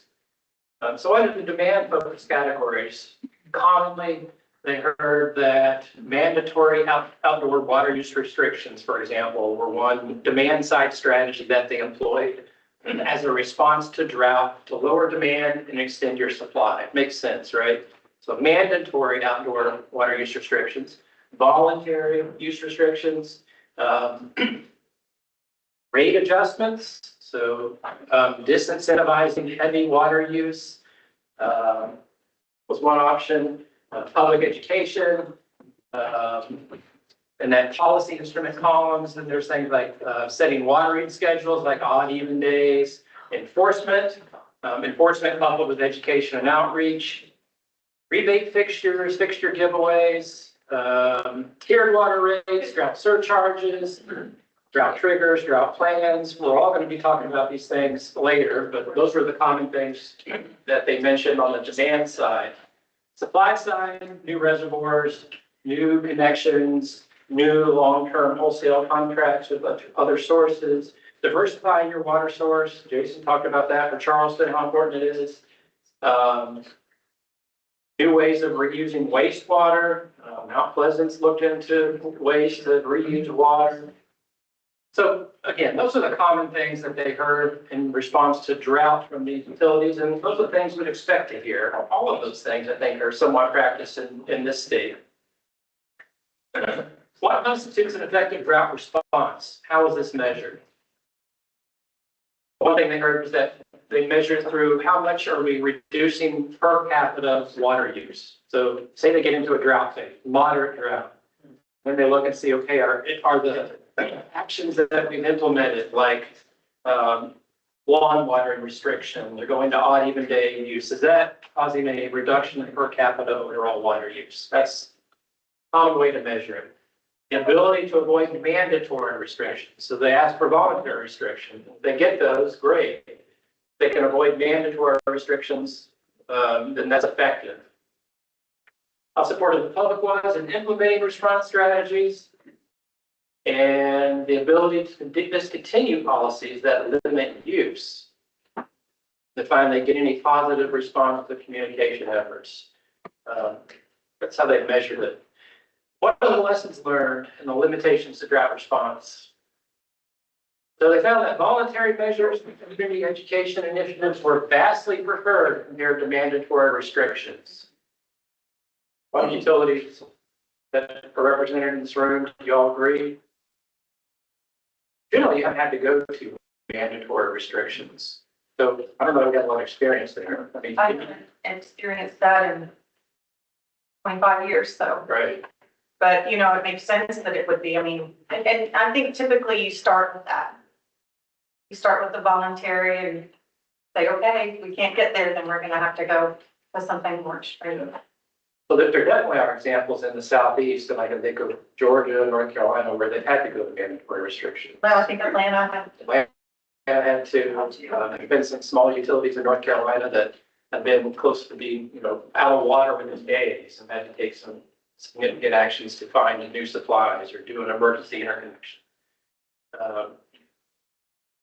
Public perception, neither supply side responses nor demand side responses were immune from public criticism. People don't like to be asked to cut back on water use, right? So they're always going to criticize something. Like there's an example, I think, in there about how they put out a restriction saying you can't fill your bird bath, right? I don't know why they even had that as a restriction, because a bird bath is, this big and it takes up, maybe a gallon of water. And people criticize that saying, seriously, a bird bath, let's try to figure out a better way to save water and not impact our ability to provide water to birds. But that was just one of the examples of the criticism that they would hear. Drought surcharges were rarely utilized. Was there a question? Yeah, what was the question? Is it from John or? John, just go ahead and ask. Go ahead, John.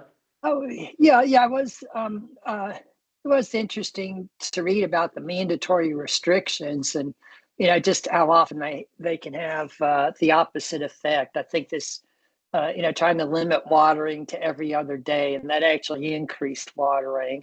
And I know some of these situations where you try to add surcharges for water use, it just turns out that there are homeowners who were willing to pay any premium to continue watering their lawn or filling their pool. And those particular restrictions either ended up being counterproductive or completely ineffective. So it seems like you really have to think through mandatory restrictions when you come up with them. Yeah, I agree. There's been some discussion in other RBCs based on utility experience about, what level of increase in the rate is needed to disincentivize water use. If you raise it for $1 per 1,000 gallons or whatever, very little impact, nobody cares. You've got to significantly increase it to have impact.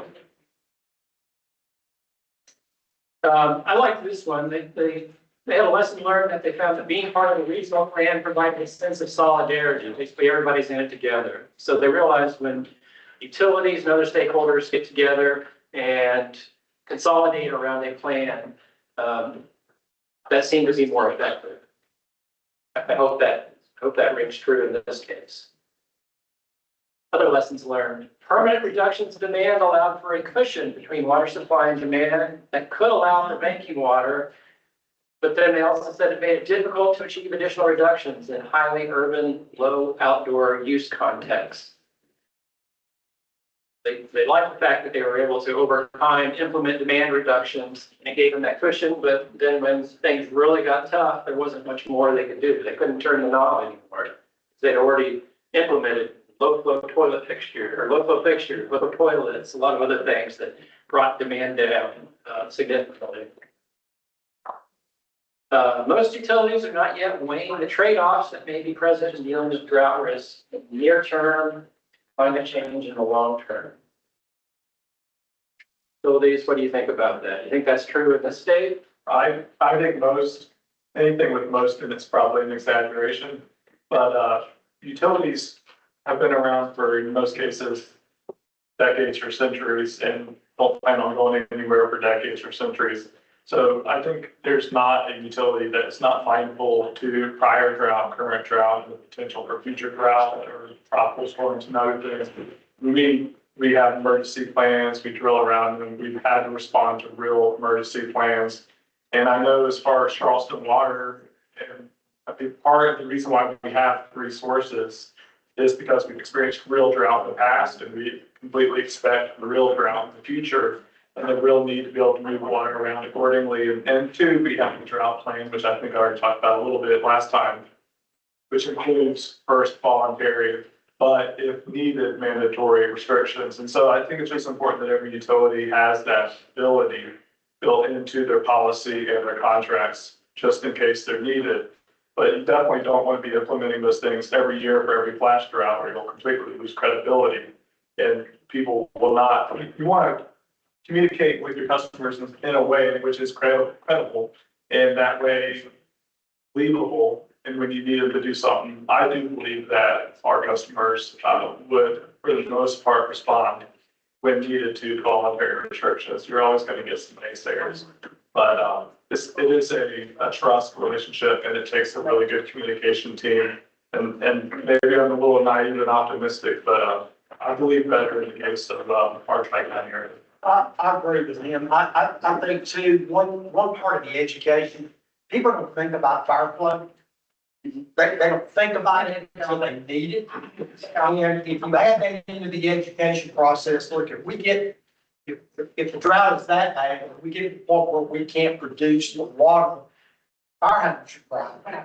And everybody's gonna burn up if there's a fire. So, I think that voluntary aspect of it, but I think the fire control aspect ought to be added into that, because, if you want to be able to get 500-600 gallons a minute out of a fire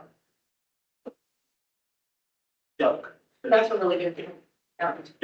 So I'll agree to an extent that most utilities do weigh it, most bigger, most, medium-sized utilities, but I feel there are a lot of smaller utilities out there that may not, be prepared. There might be rural areas that have a smaller service area, they may not understand, or they, we get caught in trouble at some point. So, yeah.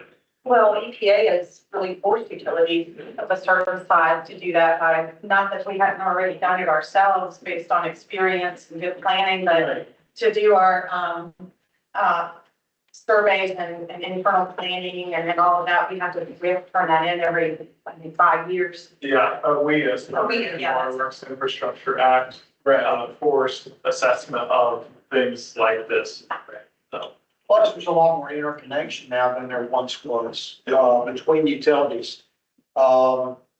Say, go for the water plants, here's a prime example of that. Right. Or in Georgetown County, is there interconnection between both the large utilities there? One's experiencing problems and the other one provides a supply. Yep, good example. Tony, you mentioned the smaller utilities, a lot of them groundwater, right? Right. As long as they've got deeper wells, I suggest that those are generally a little more drought resistant. It'll take a longer extended drought for impacts for them to be seen. You'd think, but yeah. Other lessons learned: restrictions are more effective, and pricing policies tend to be more equitable across different income groups than pricing measures are, which fall more heavily on poorer households. Interesting. I mean, it's accurate though. Yeah, I'm not sure if I agree with it completely.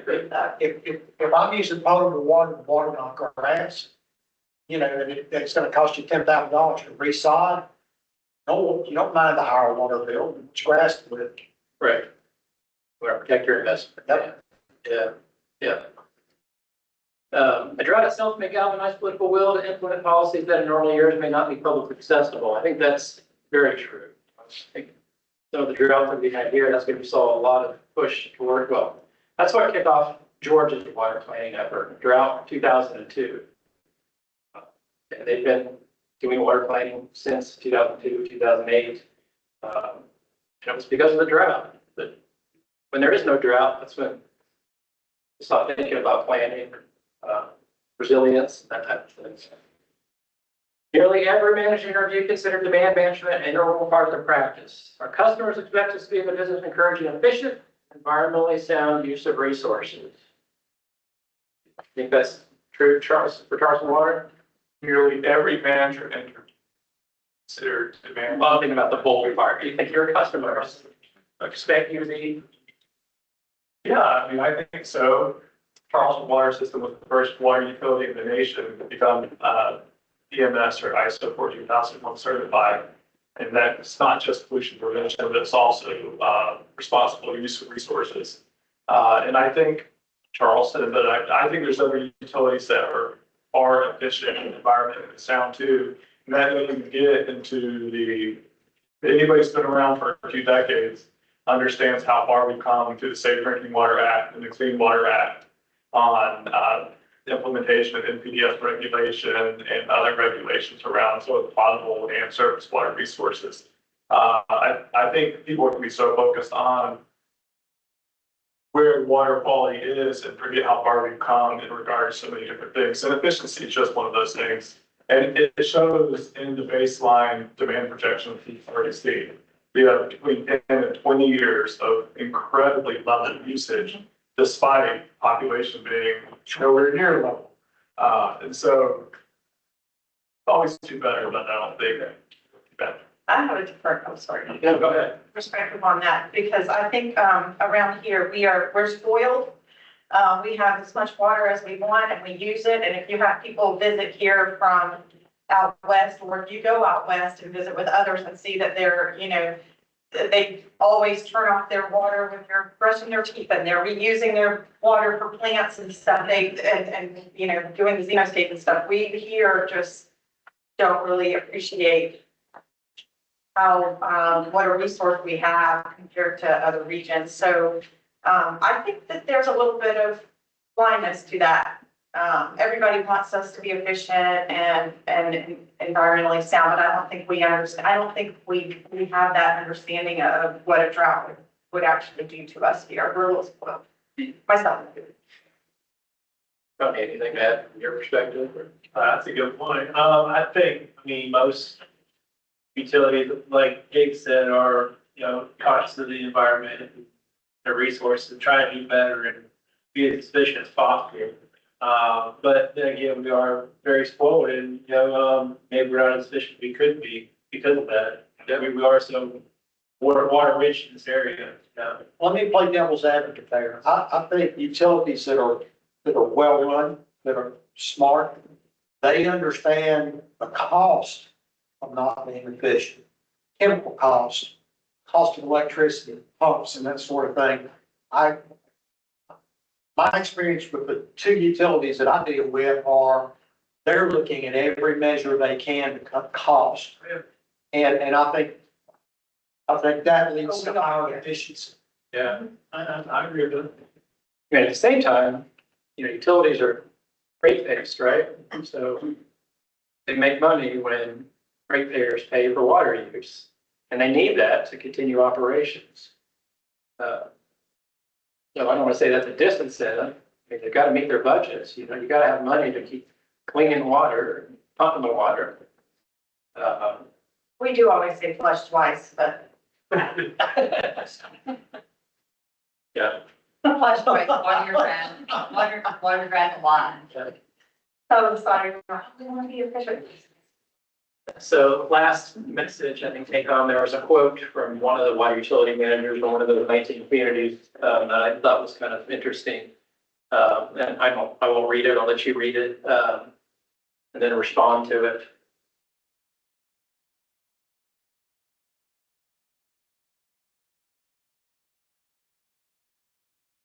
You think that rings true? No. No, I mean, I think there's always going to be a gap between utility, the services that utilities or industry or anybody else supplies to the customer and the customer's realization of what it took to bring that product or service to them. But to say that folks have taken it for granted up till now that they're about to be slapped with the reality of whatever. I mean, we have not switched from ground to surface and through 3 different superficial water sources lightly. It has been in response to drought and things like that. And that's ever since 1905. And so I think there's a disconnect between the public's awareness and perspective, but I think utilities have constantly been pivoting to do what they need to do. I do think, to the points that have already been expressed, that we need to be better about leveraging our communication platforms with our entities. And in as much as we're Basin Council can do that too, to help the public understand, you know, why we have the resilience we have now and what the real cost of that is. And if there are real things we need to do or change, we just need to be frank and communicate that. I think the average person has no idea what goes into producing water when they turn on the tap. They don't have a clue. No. They're always fascinated when they see it too. And when I said. Those water treatment plant or sewage treatment plant, and that then they understand, but until they do that, they don't have a clue. I will say, we implemented the thing called Citizens Academy. And the goal of that was, you know, between their water and wastewater bill, people will pay between $50 and $100, depending on where you are in Southeast. But they just have no idea, the average customer has no idea what that's going towards, what it's funding. And the whole point for Citizen Academy was to take everybody through source water, through the water treatment plant, through the distribution of that water, the collection of wastewater, and the treatment of wastewater, and including tours and all that. And I think most of the folks that have gone to this academy have a brand new appreciation for what that $90 covers. And frankly, are usually surprised that their bill is higher after they see the capital, the manpower that it takes to do what we do. And I think more people need to do stuff like that. If you can do that with elementary school teachers, say 4th, 5th grade, when kids are interested before they get to high school. And let a teacher just spend a day, just one day, on where's your water coming from. It may take years, but a huge impact on awareness of how critical potable water is. Yeah. It's not just that. Well, and to that point, there you go. One of the projects we work in the public school curriculum. The public school curriculum is really, really tight. Like they have 2 minutes to teach everybody all of the fractions, right? And they're so structured now to get a class to do a field trip is like a major thing. Maybe that's an objective. Like, I don't know if that's an objective. And I also think if you ask people nicely to do something, if you make it seem like the politically correct fun thing to do, they will do it. You know, now, if you've seen we've had a lot of fires, the campaign about, don't let your trailer chains hang low on the road, right? Because they create sparks and those sparks can start a forest fire. Most of the bears aren't talking about that. Now nobody's going to do that. So, I mean, just if you ask people to do something nicely and make it seem like a fun, popular thing to do, they'll like right on the board with all the other Joneses doing it. I mean, that's just my opinion of, fun American cooperative person. Maybe not everybody's like that, but Well, certainly more than if you say you can't. We don't like to hear you can't, or you won't, or we're not gonna, you're not allowed. That's. It's not right. yeah, reverse psychology is the way to go. As a parent right?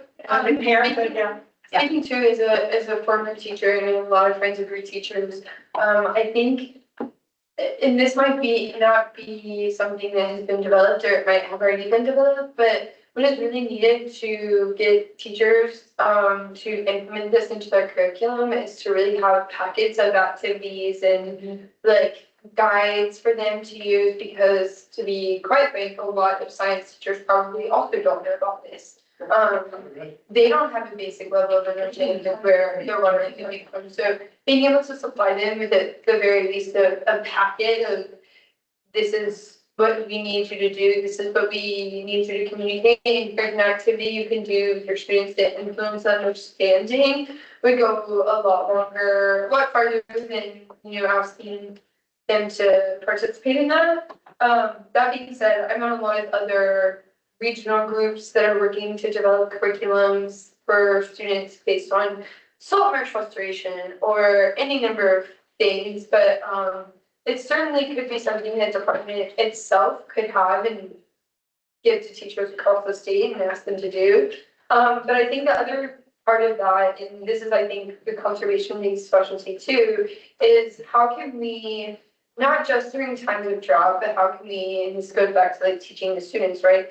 Get people to understand that like, maybe this isn't a thing that we worry about only when it comes up, but how do we get people to like get in the habit of doing something like every summer we're going to modify our water usage as a household. Are we gonna capture rainwater to use for our gardens, or are we gonna, reduce the set of time on your toothbrush water or whatever it is? But I do think in appropriation for a drought response, it needs to be shifting the habits of the individual consumer. And so at what point, like, what kinds of habits do you want to see, do we need to see in order to prepare people for these situations in the long term? And what utilities have field trips right now? You don't have field trips at PW? I have, teachers come on occasion. Like you said, it just takes an actor.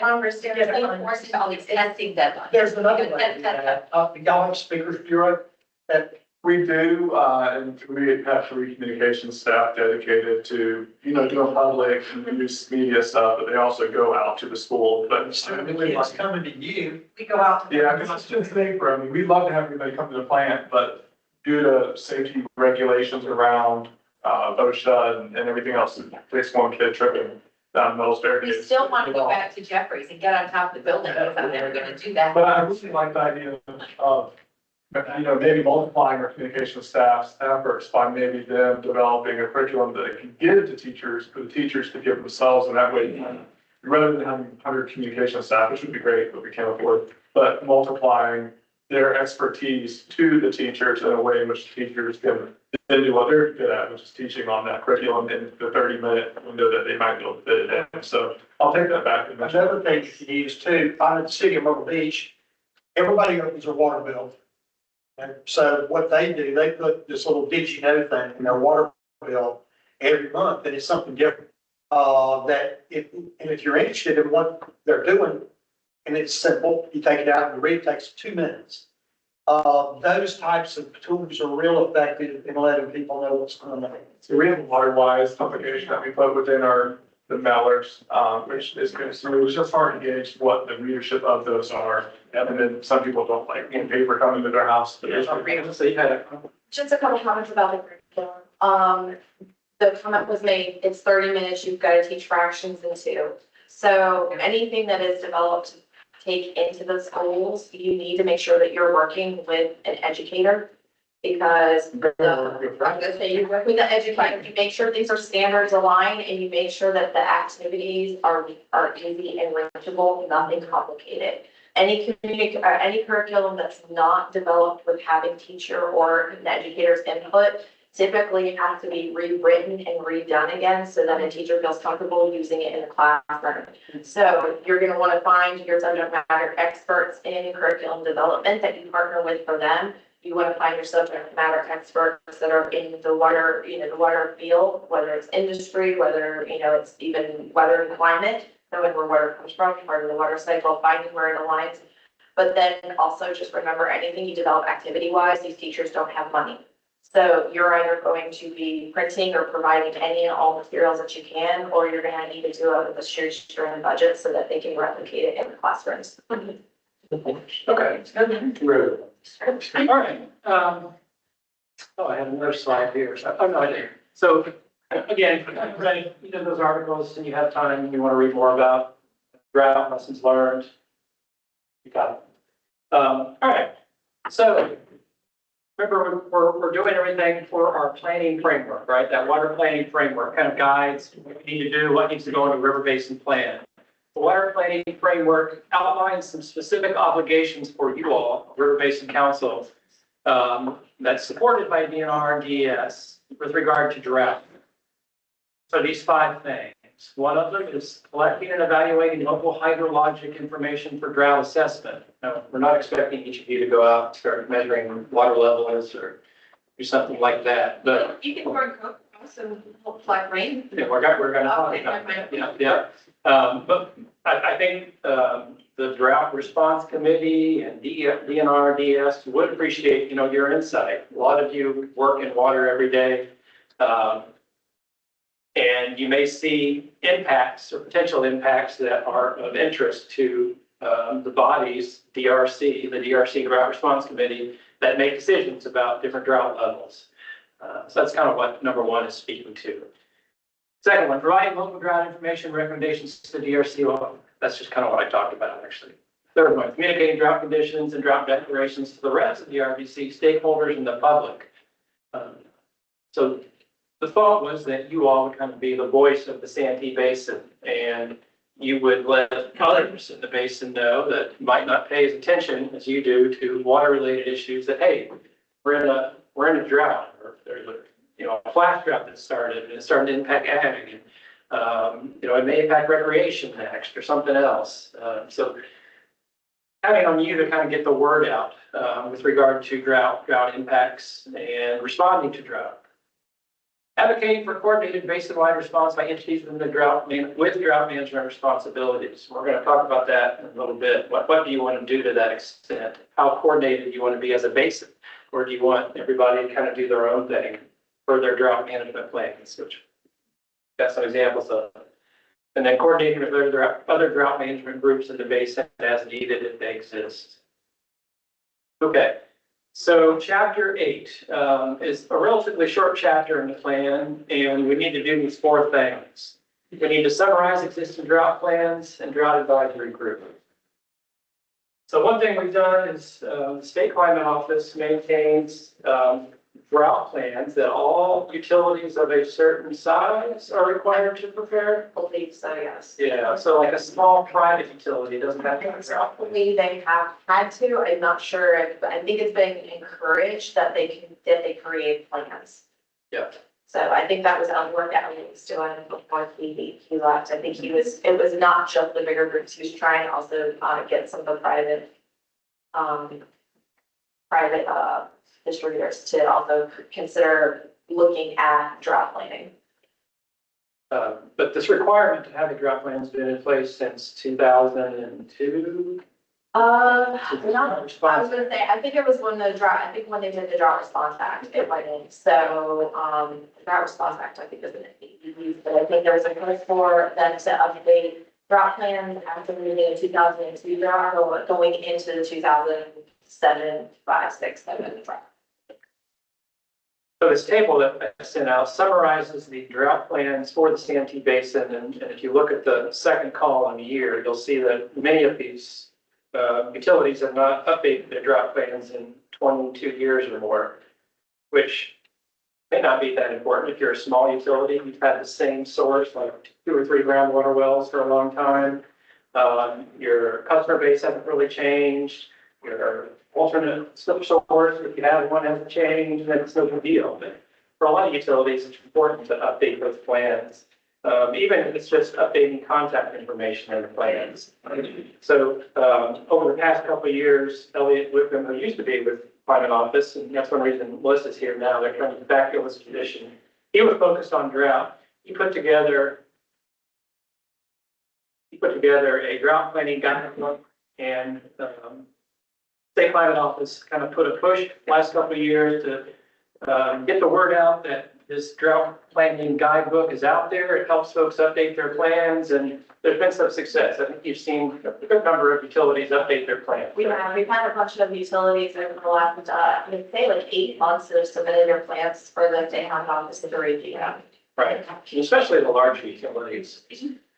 We've had a discussion in some of the other basins about the fact that smaller utilities sometimes lack the technical resources and financial capability to update these plans. It's not a heavy lift, but, a lot of utilities are so small to begin with that it's just not a high priority for them.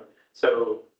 And I don't know about the rest of the days, but I can speak for a couple of the utilities, either us or the other utilities connected to us, that the drought plan has been updated since then and been provided to both DHEC and DNR since these dates provided.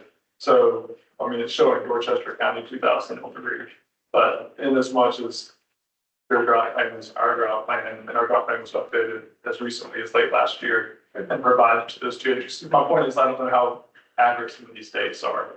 It might be that some of these are more up to date than they're showing. Yeah, and that was one reason I wanted to circulate this, because I know some of this is not likely out, or not this likely out of date, but that's the information that we were able to get. That's what is, in the inventory and the, on Ed's drop.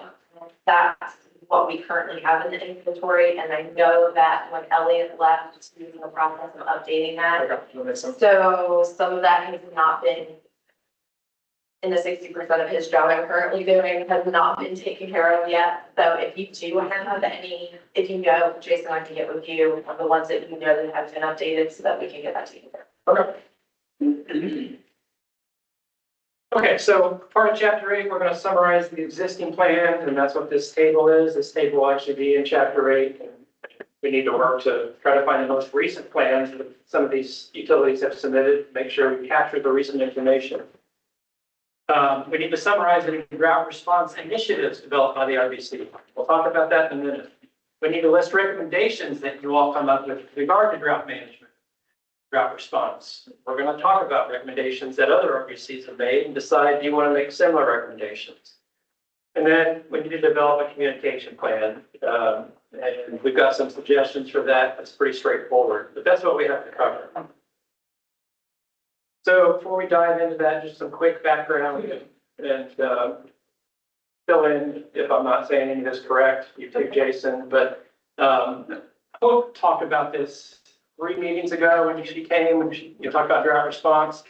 There's a drought response committee, the DRC, and it includes state agency members that are permanent members, Ken Rentiers from DNR, David David Backing has, we have a new person, Jordan Van, there's his last name, but we have a new EMT liaison. Joe Kuhn with DES, Daryl Jones with Forestry Commission, and Sam in the back of the room, or Department of Ag.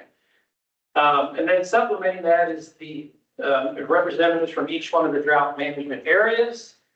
And you're represented primarily by the Southern DMA, which Jason is part of that group, and Jason's name is somewhere there on the right bottom. I can't read that, but yeah, third one down, or second one down on the right.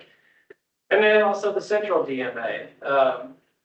So Hope's goal, I understand, is to get more RVC members on the DMAs, the drought management. We currently have 8 vacancies, I believe, left in the drought response. We have 2 here in the southern for special purpose district, and then also for private water supplier. And we have a couple in the central. We have a vacancy for the public service district. I think it's the only one that is, because I think that one of the pending ones just went for it. So between those 2, there's 3. We have a couple in the western and the northeast that we're trying to get filled. Yes, A quick question for you all. So I mean, my understanding is you got these different slots and you're allowed a certain representative within the slots. yeah. So I'm on River Basin Council, but I'm not serving within the River Basin Council slot. I'm in there for a commission, Charleston Water System. So don't think that an RBC member could be on there. They could be. I'm not taking up the RBC slot on the southern drought management area. Well, there really isn't an RBC slot. Right, but it's in as much as we maybe eventually get one, it's possible that we could move for something like that. But there are these other slots, and there are many of these entities that could potentially serve in different slots depending on who they are. Yeah. Right, so where there's anybody willing, there's plenty of options. If anybody has any questions about what you do on the RVC, you can ask Jason. On the DMA. On the DMA. Okay, talking about that, we went through some example, or handed out these examples. I'm not gonna go through this necessarily, I'd rather move to recommendations. But basically, the crux of the drought management plans is each one of the utilities has triggers for when they need to move from moderate to severe to extreme phase and increase or elicit demand reductions, right? Extend their supply.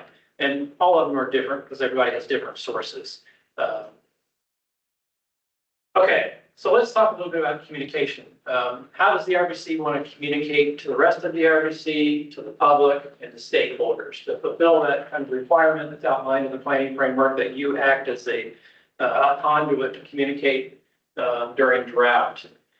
And I'm going to give you a suggested approach, and this is the approach that most of the RBCs have generally agreed to because it's pretty simple. It's either the RBC chair or the vice chair, or perhaps a designated liaison, one person, solicits input from the RBC on drought conditions and responses for their location and interests. So if we're starting to get into dry conditions, a drought perhaps, or maybe you're already in a drought and it's getting worse, that one person would potentially query the RBC or just serve as a conduit for unsolicited comments and impacts and observations from the RBC, compile that, and then file that information, and then basically report to the central DMA or whatever your DMA is, and representatives on the DRC. So pretty straightforward. In this case, like most RBCs, you actually have somebody on the DMA, so that person could be the liaison, or you could just go through the chair or the vice chair. So we want to just document, and it's only taken about a paragraph in chapter 8. In fact, I also sent you an example from the broad river basin plan, chapter 8, and if you turn to chapter or section 8.2, top of page 7, communication plan. It's 2 paragraphs that describes here's what you'll do to help communicate throughout. You all agree with that general approach, or you want to propose something different? Great. Yeah. This hasn't really merited a lot of discussion amongst the RBCs. They generally agree to that. And then I think the Saluda RBC said it doesn't need to be the chair or the vice chair. It just needs to be a designated liaison. It could be identified by the chair or the vice chair. That was one subtle tweak. Y'all okay with that? I want to designate. Designated persons, but we got Jason. Yeah. For now. Yeah. Okay, so you would like yours to say it could be the chair, the vice chair, or a designated liaison? Yeah. And you would just identify that person. As long as that person is on the RBC, that is the person. If they rule off, you would designate somebody else. That makes sense? Yeah. Yeah, okay. All right, good. Keeps it simple. Okay to move on? All right. This was just kind of showing where the RBCs were envisioned within the drought response program. If you're a stakeholder group, you're an already nicely formed stakeholder group that represents 8 different interest categories. So the thought here was that you're reporting directly to the DRC, and you would do that through the liaison or your chair or your vice chair. Okay, the second question is, do you want to develop any drought response management or drought management response strategies, or make recommendations to adjust any existing strategies? So I want to point out a couple of different things. There's a table of all these drought management plans that are utility specific, right? And then Santee Cooper has their own kind of drought management plan, which is the low inflow and drought contingency plan. And Michael sent me a copy of that, and that governs the operation of Marion, Moultrie, hydro plants and leases. What else can you say about that contingency plan and how it impacts flows within the basin from Marion down? Basically, the main purpose of this plan is layout for the project starting out the project. There are 3 different points below Lake Erie and Lake Multnomah charging. They each have standing minimum flow requirements as part of our FERC license. So those can be adjusted during periods of drought. And so the main purpose of this plan was to set a trigger for our Lake Marion elevation at which point we would enter drought contingency status. And then from there, it laid out, depending on the severity of the drought, what we would do with those outflows. And primarily what that means is those outflows at the St. Stephen facility, which is core operated and discharges into the Santee River about 37 river miles below where the Santee Dam is. That'll get curtailed. Really, probably even before we would enter technical drought status, would be reducing outputs at that station. That's a station that's operated by the Corps of Engineers, but we dispatch at our discretion when we have needs on our electrical system. The next reduction would be in minimum flows at the Santee Dam into the Santee River above that St. Stephen facility. And those are primarily going to be ecological, trying to meet ecological goals. But the new license basically doubles our minimum flow requirement there during the non-fish spawning season part of the year, and it almost increases it by a factor of 5 during the spring spawning season.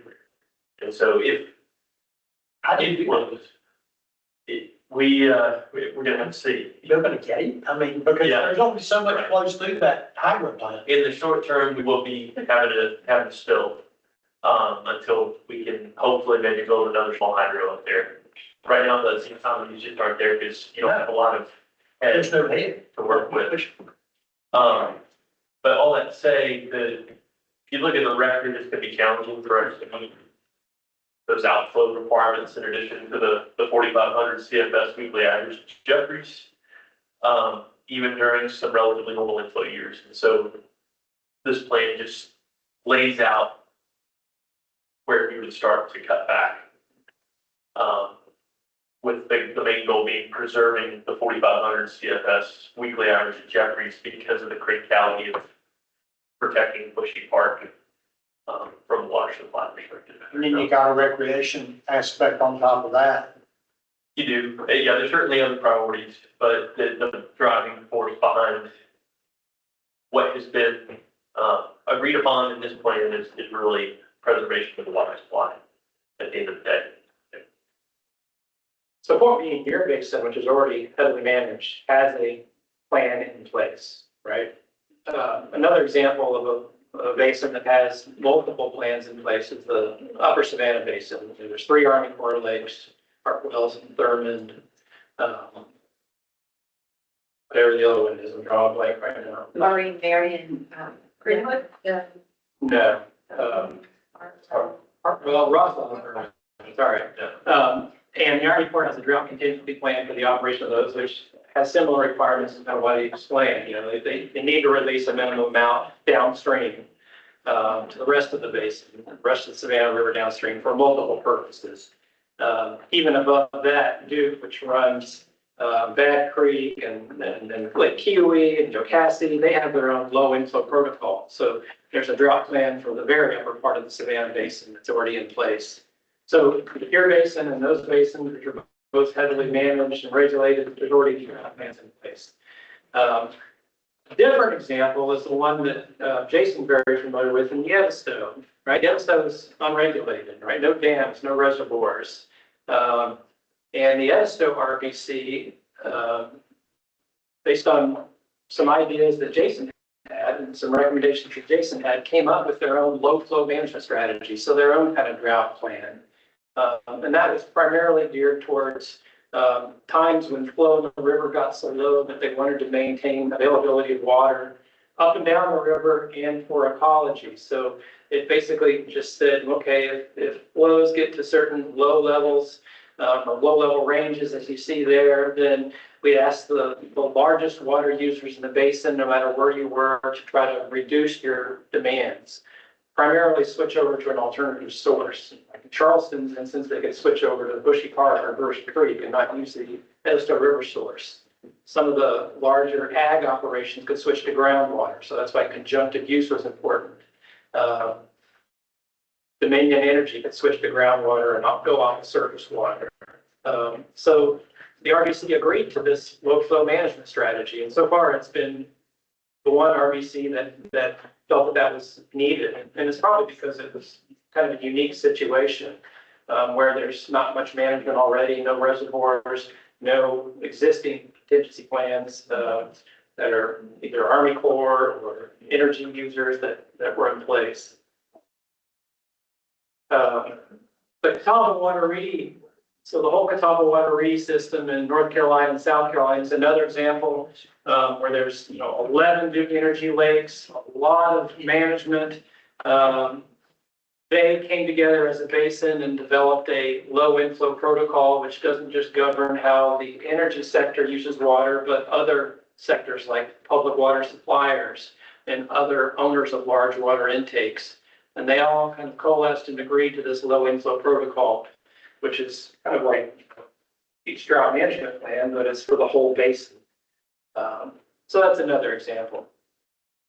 So with all that in mind, that you all see that there's a need for a basin-wide drought plan in your basin outside of what already exists, which is a good part of the basin is already under one that Santee Cooper has developed and assumedly will use effectively. I will say that was also developed in consultation with several interested agencies, including Fish and Wildlife and DNR and forgetting both Corps of USGS. So we run it through a lot of folks. Yeah, but I feel like it's pretty well developed. I would think so. Yeah. Any thoughts? I think we stay with that, and that we don't need any additional document development or plan development. That's my thought. Yeah. I mean, we haven't seen the SWAM results yet. Assuming the SWAM results don't show anything scary, then I'm fine with what we've got. I think that was the reason why we suggested the rather progressive plan on the Edisto, was because there were shortages. And there was an acknowledgement that the shortage at Gibbons Ferry was not just due to withdrawal at Gibbons Ferry, but withdrawals across the basin. And just for anybody, I don't want to get too far into the weeds on this, but there was quite extensive conversation around biased river flows, statistically biased river flows. And the reason why you want to use median versus mean in determining what a true low flow is. In other words, what is typically available statistically. But one thing we did as a compromise is this incremental reduction in withdrawal was only going to be applied to the users that I want to say were 20 times the rate, but I want to say it was 20 times. So 3 MGM or more have to be in the permitting program. And we said, I think it was 20 MGM or more would be subject to this voluntary curtailment scheme within our management strategy within the plan.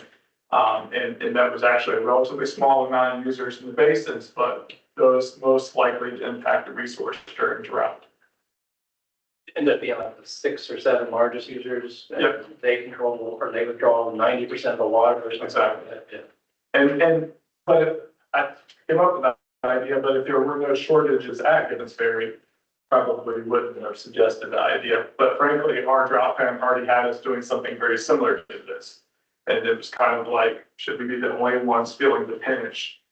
And there was also a conversation around minimum in-stream flow management at Gibbons during periods of time which we knew we were not drawing from Gibbons Ferry. And just acknowledge and point out to the fact that any amount of flow you have at a certain stream reach is obviously going to be impacted by upstream withdrawals. It's one connected system. And somebody decades ago, I forgot the gentleman's name, I want to say it was FCDNR, made the point that the impact of drought should be shared not just felt by the one.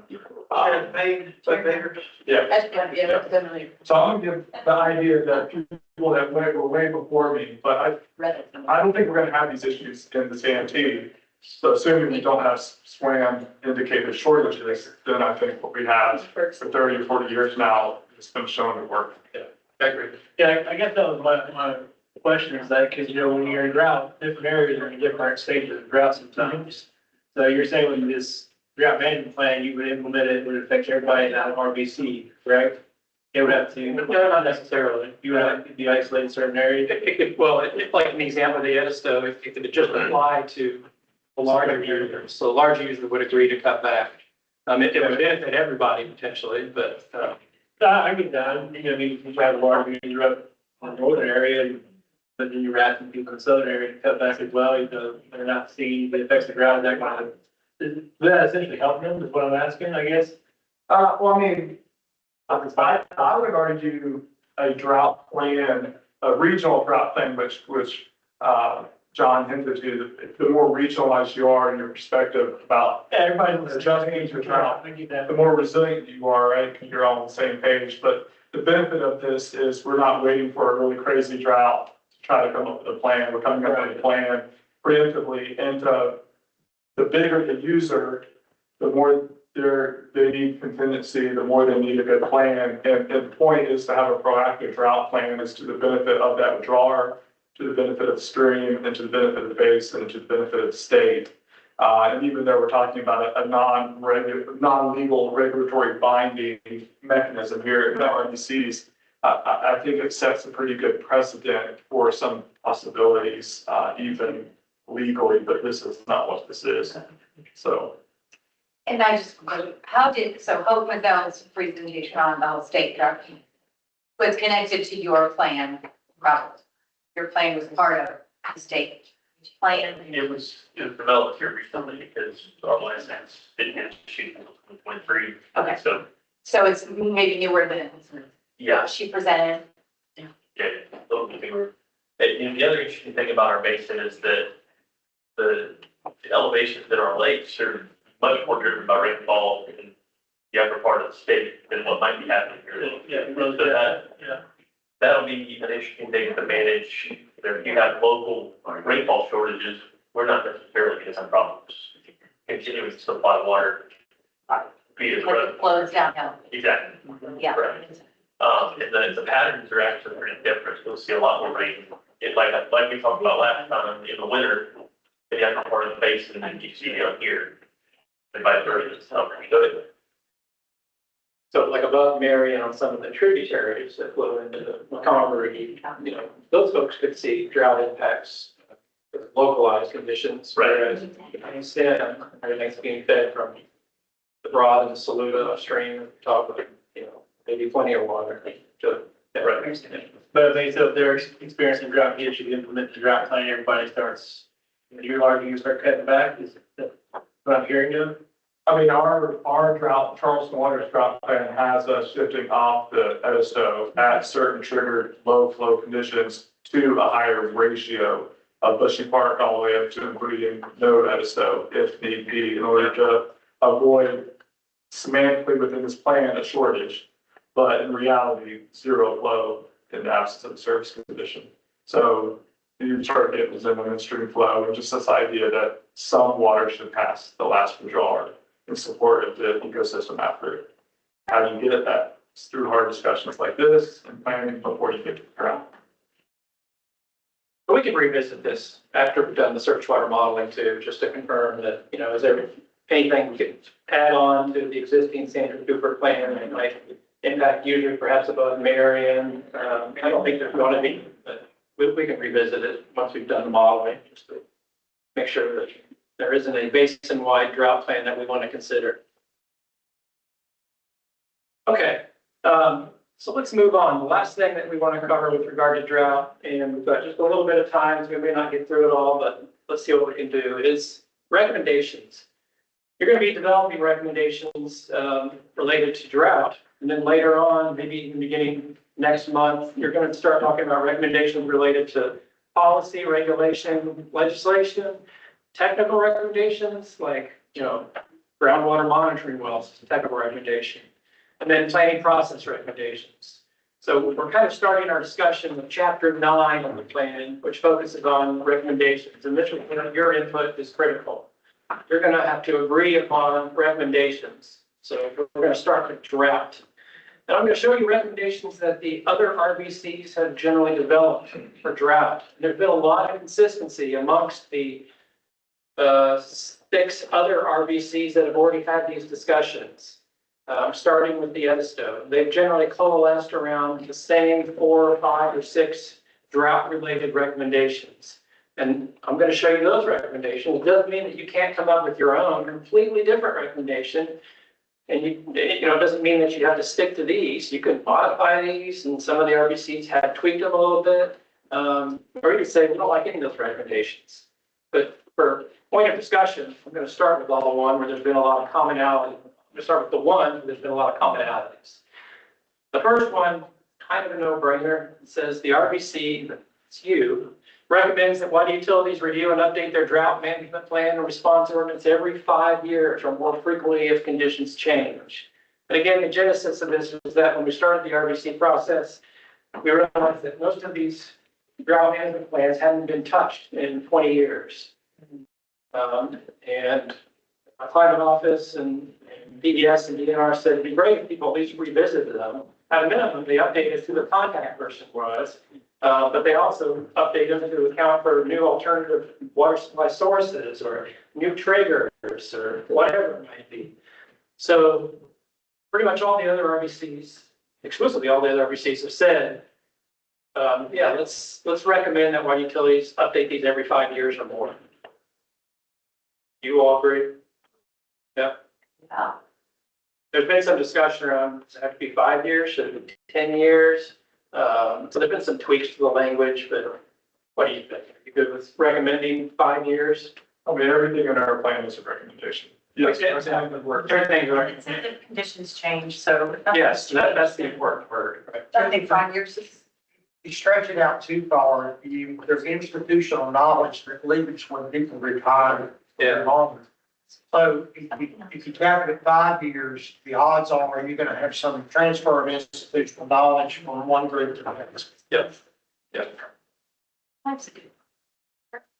Okay, yeah. I was going to say too that I know, like, there hasn't been as much talk about, forecasting and thinking about, in terms of drought conditions because of climate change and whatnot.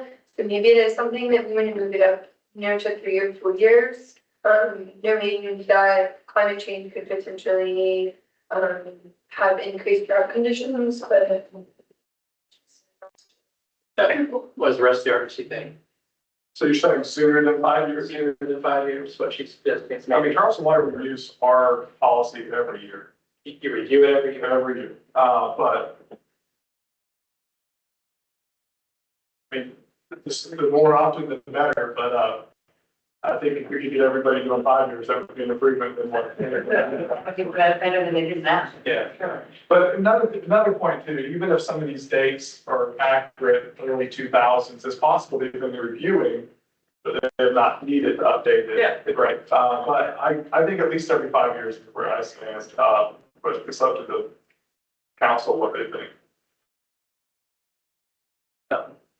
There is the if conditions change part, so that we could suggest that. Maybe you encourage. Maybe you should review every year and update your 5 years. Review every year and update every time. I think it's always going to be updated as necessary. I mean, I would argue ours doesn't need substantial changes because it's already really that good. But not everybody may feel that way, so you can enforce, you can encourage review, you can't force change. And we don't, you've got to trust the utilities know and are looking at their conditions and water availability. But to Brooke's point, if we get into the 3rd year, we're at the 3rd year of drought, and you're having issues that your plan is not addressing, it might be time to update your plan. Yeah. So. Okay, but generally everyone comfortable if we leave it at this 5 Yeah. years? 5 is a great number. Okay.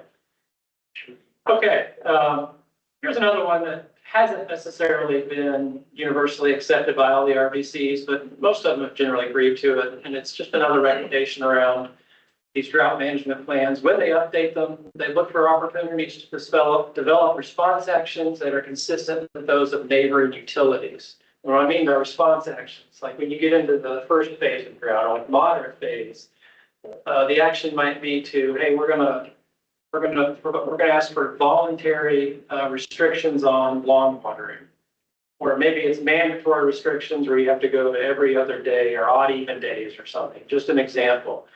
And the thought was that, well, if you've got a whole bunch of utilities in an area and you're putting out the messaging that, oh, we're in moderate or extreme drought phase, you need to start doing these things. We're asking you to restrict lawn watering or cut back on car washing.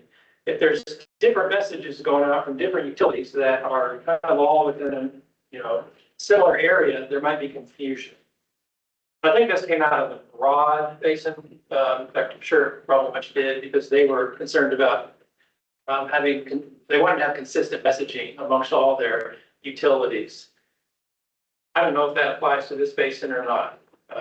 Utility folks, you'd have to tell me. Maybe your messaging is direct enough that there's no confusion. I think there's always confusion, right, with the lay audience and your customers, because they're just busy and they aren't paying attention until they need to be, and then it's a little late to get educated.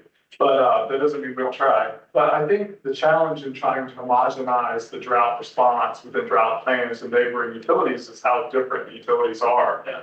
And, let's just say you have some neighboring utility and all they have is a small utility. They're not maybe proactive on their drought plans, like Tony was pointing, some people are more proactive than others. I got an example, like 2019, we experienced drought, we were pushing out more water we could produce. Yeah.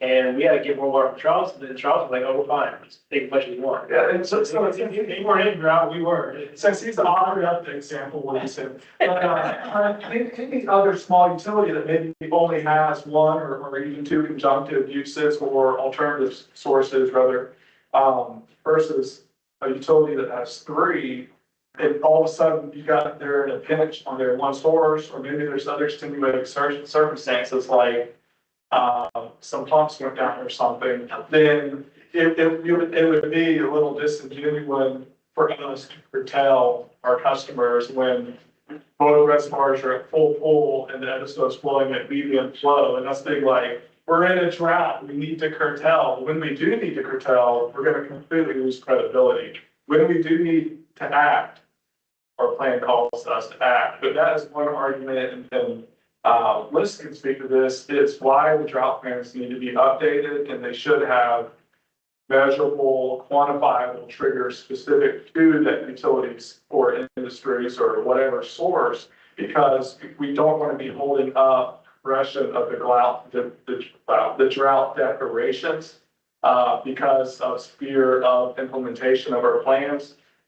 Our plans shouldn't be afraid of going moderate drought if we have moderate drought triggers that are specific to our sources.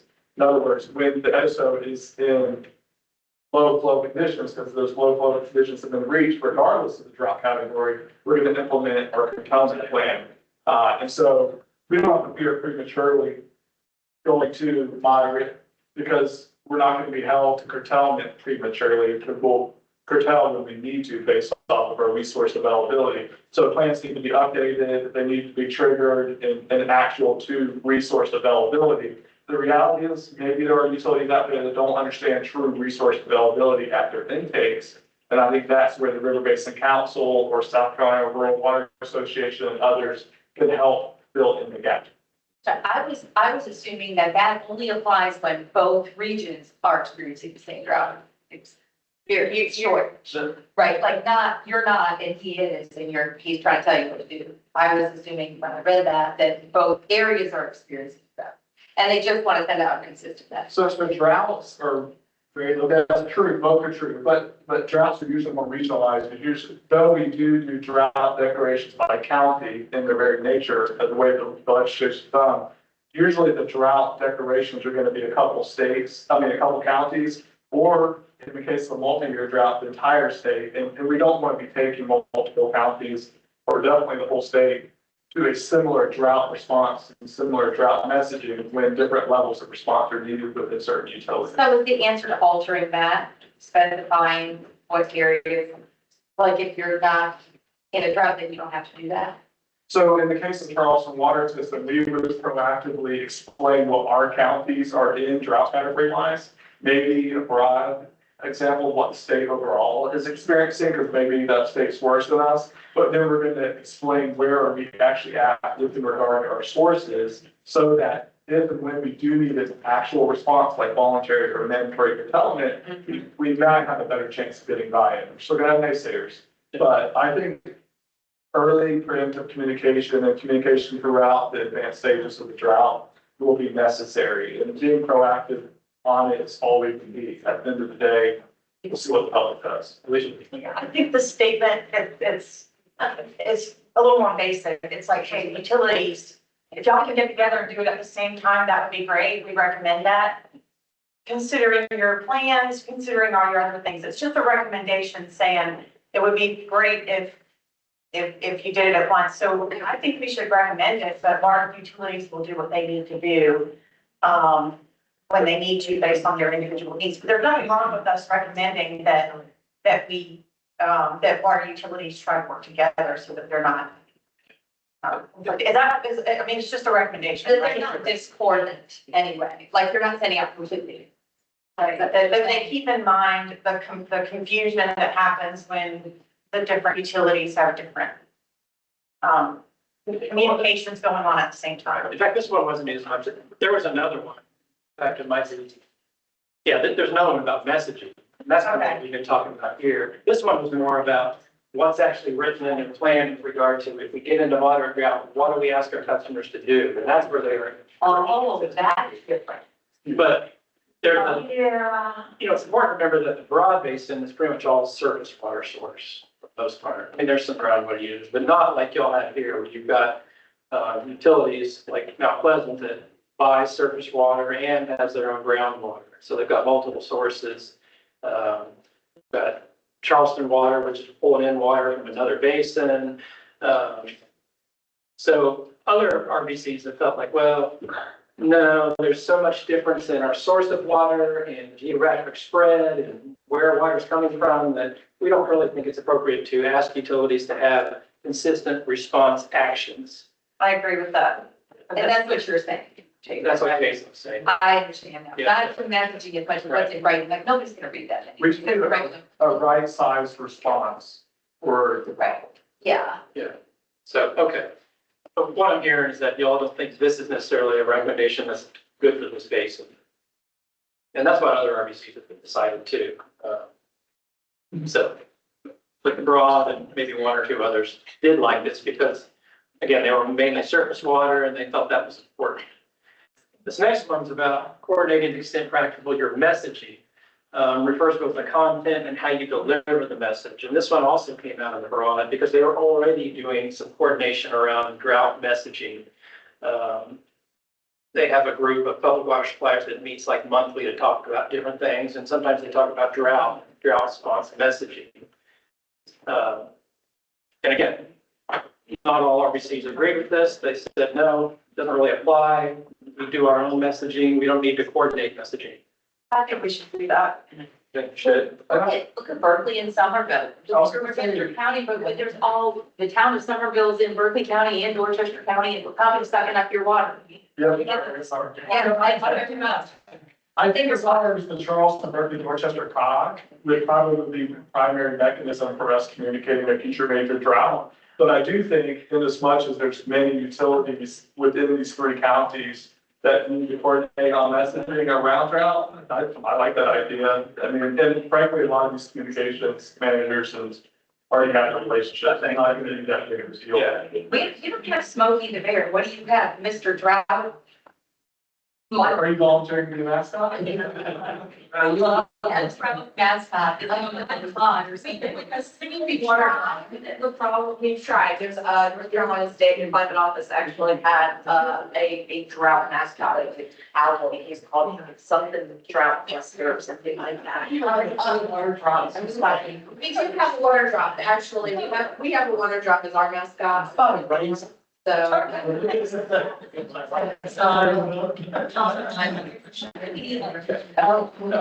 Rader, you had a question online? You want to ask your question? Yeah, just a quick observation. I mean, I think it came through again in that paper you had circulated, but if you're going to focus on voluntary restrictions, I know that a sense of fairness plays a really big part in how willing people are to take voluntary measures, and so I think that would be, a consideration in coordinating drought response messaging.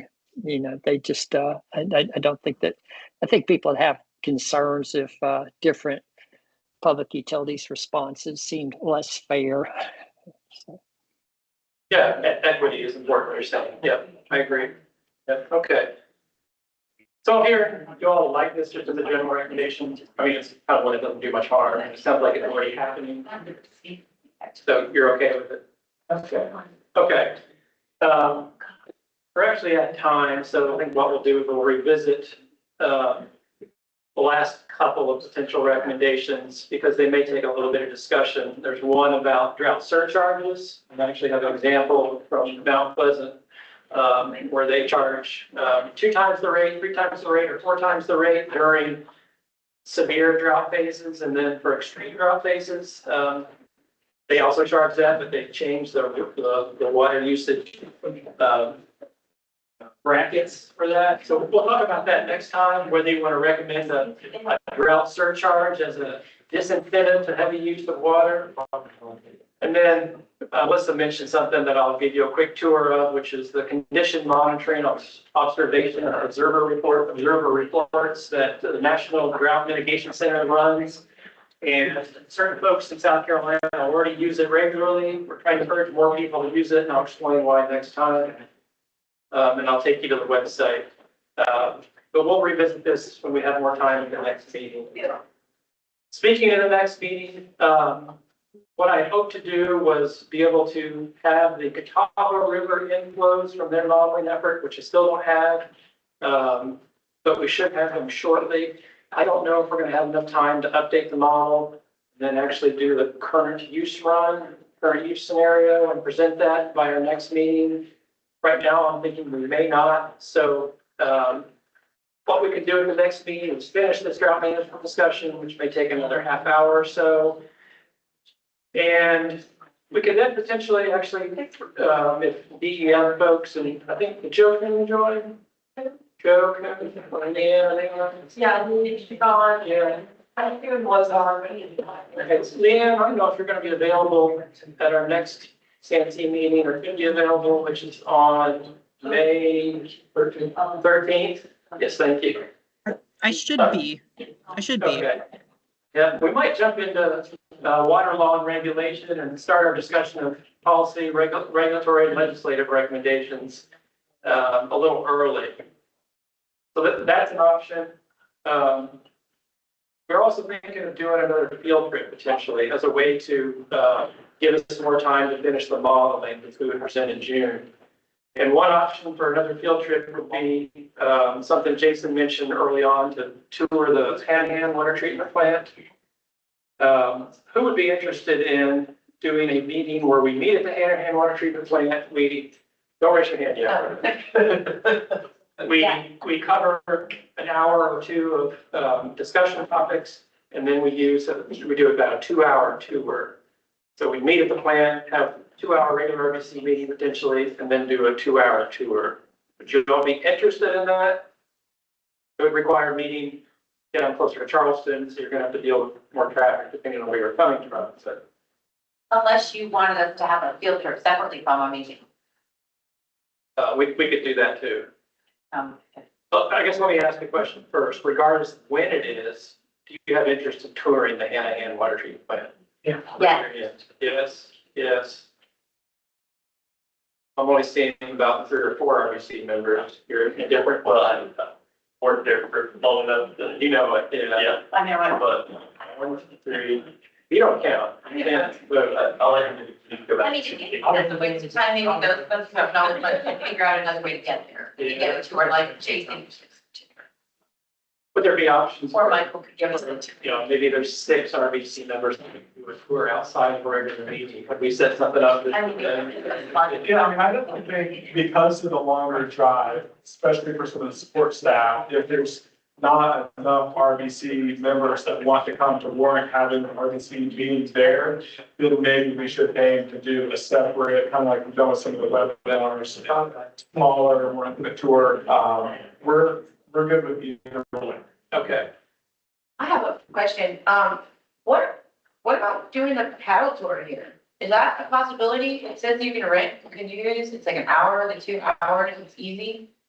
But since we're already here, I knew that we'd done that in other basins, and I'm suggesting it if that, if we had an opening for a field trip. I don't know.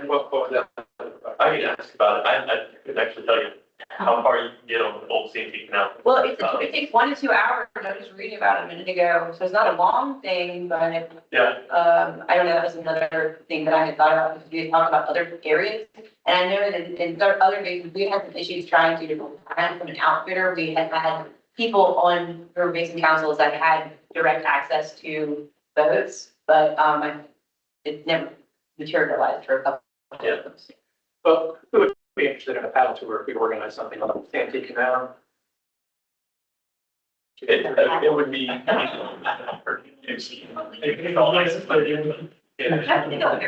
much of a learning experience, more just a fun. It's not really experience. Learning experience. It's actually quite. It's just Original change, yes, downstream of spill. I know they're still there, but, We had a road, it's 40 years ago, we had a road that went down to it, but we had to close it because people were stealing the bricks out of it. Yeah. So I just wondered if, to me, that's a lot more interesting to take. Yeah. Yeah. I don't know what the property access looks like. I used to have a connection to all the adjacent properties, but don't see more. We took paddle tour and get in the lock and ride with like fish and go home.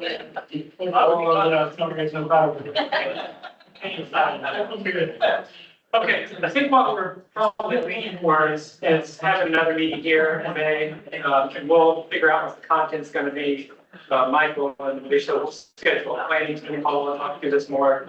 But RBC members for now plan on another meeting here in May, which probably will include a field trip, but we'll flesh that out a little bit. There's one other potential field trip, which I was talking with Sam about. We're trying to, I think y'all would benefit from a short tour of an ag operation. We're trying to find one where we can at least learn about center pivots and water audits, nozzle retrofits, cover cropping, soil management, some of the common things that ag folks do to efficiently use water, to use less water.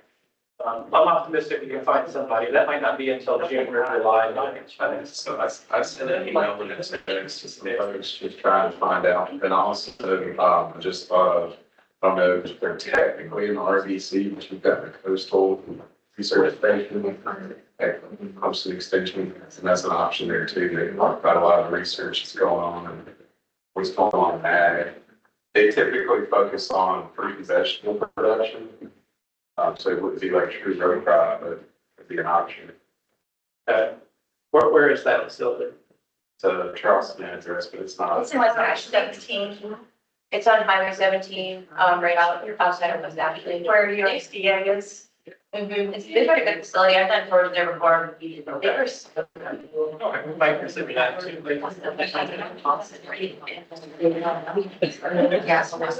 Okay, we will circulate the agenda before the next meeting, you all know. But again, for now, plan on meeting here. Michael, do you have anything to say?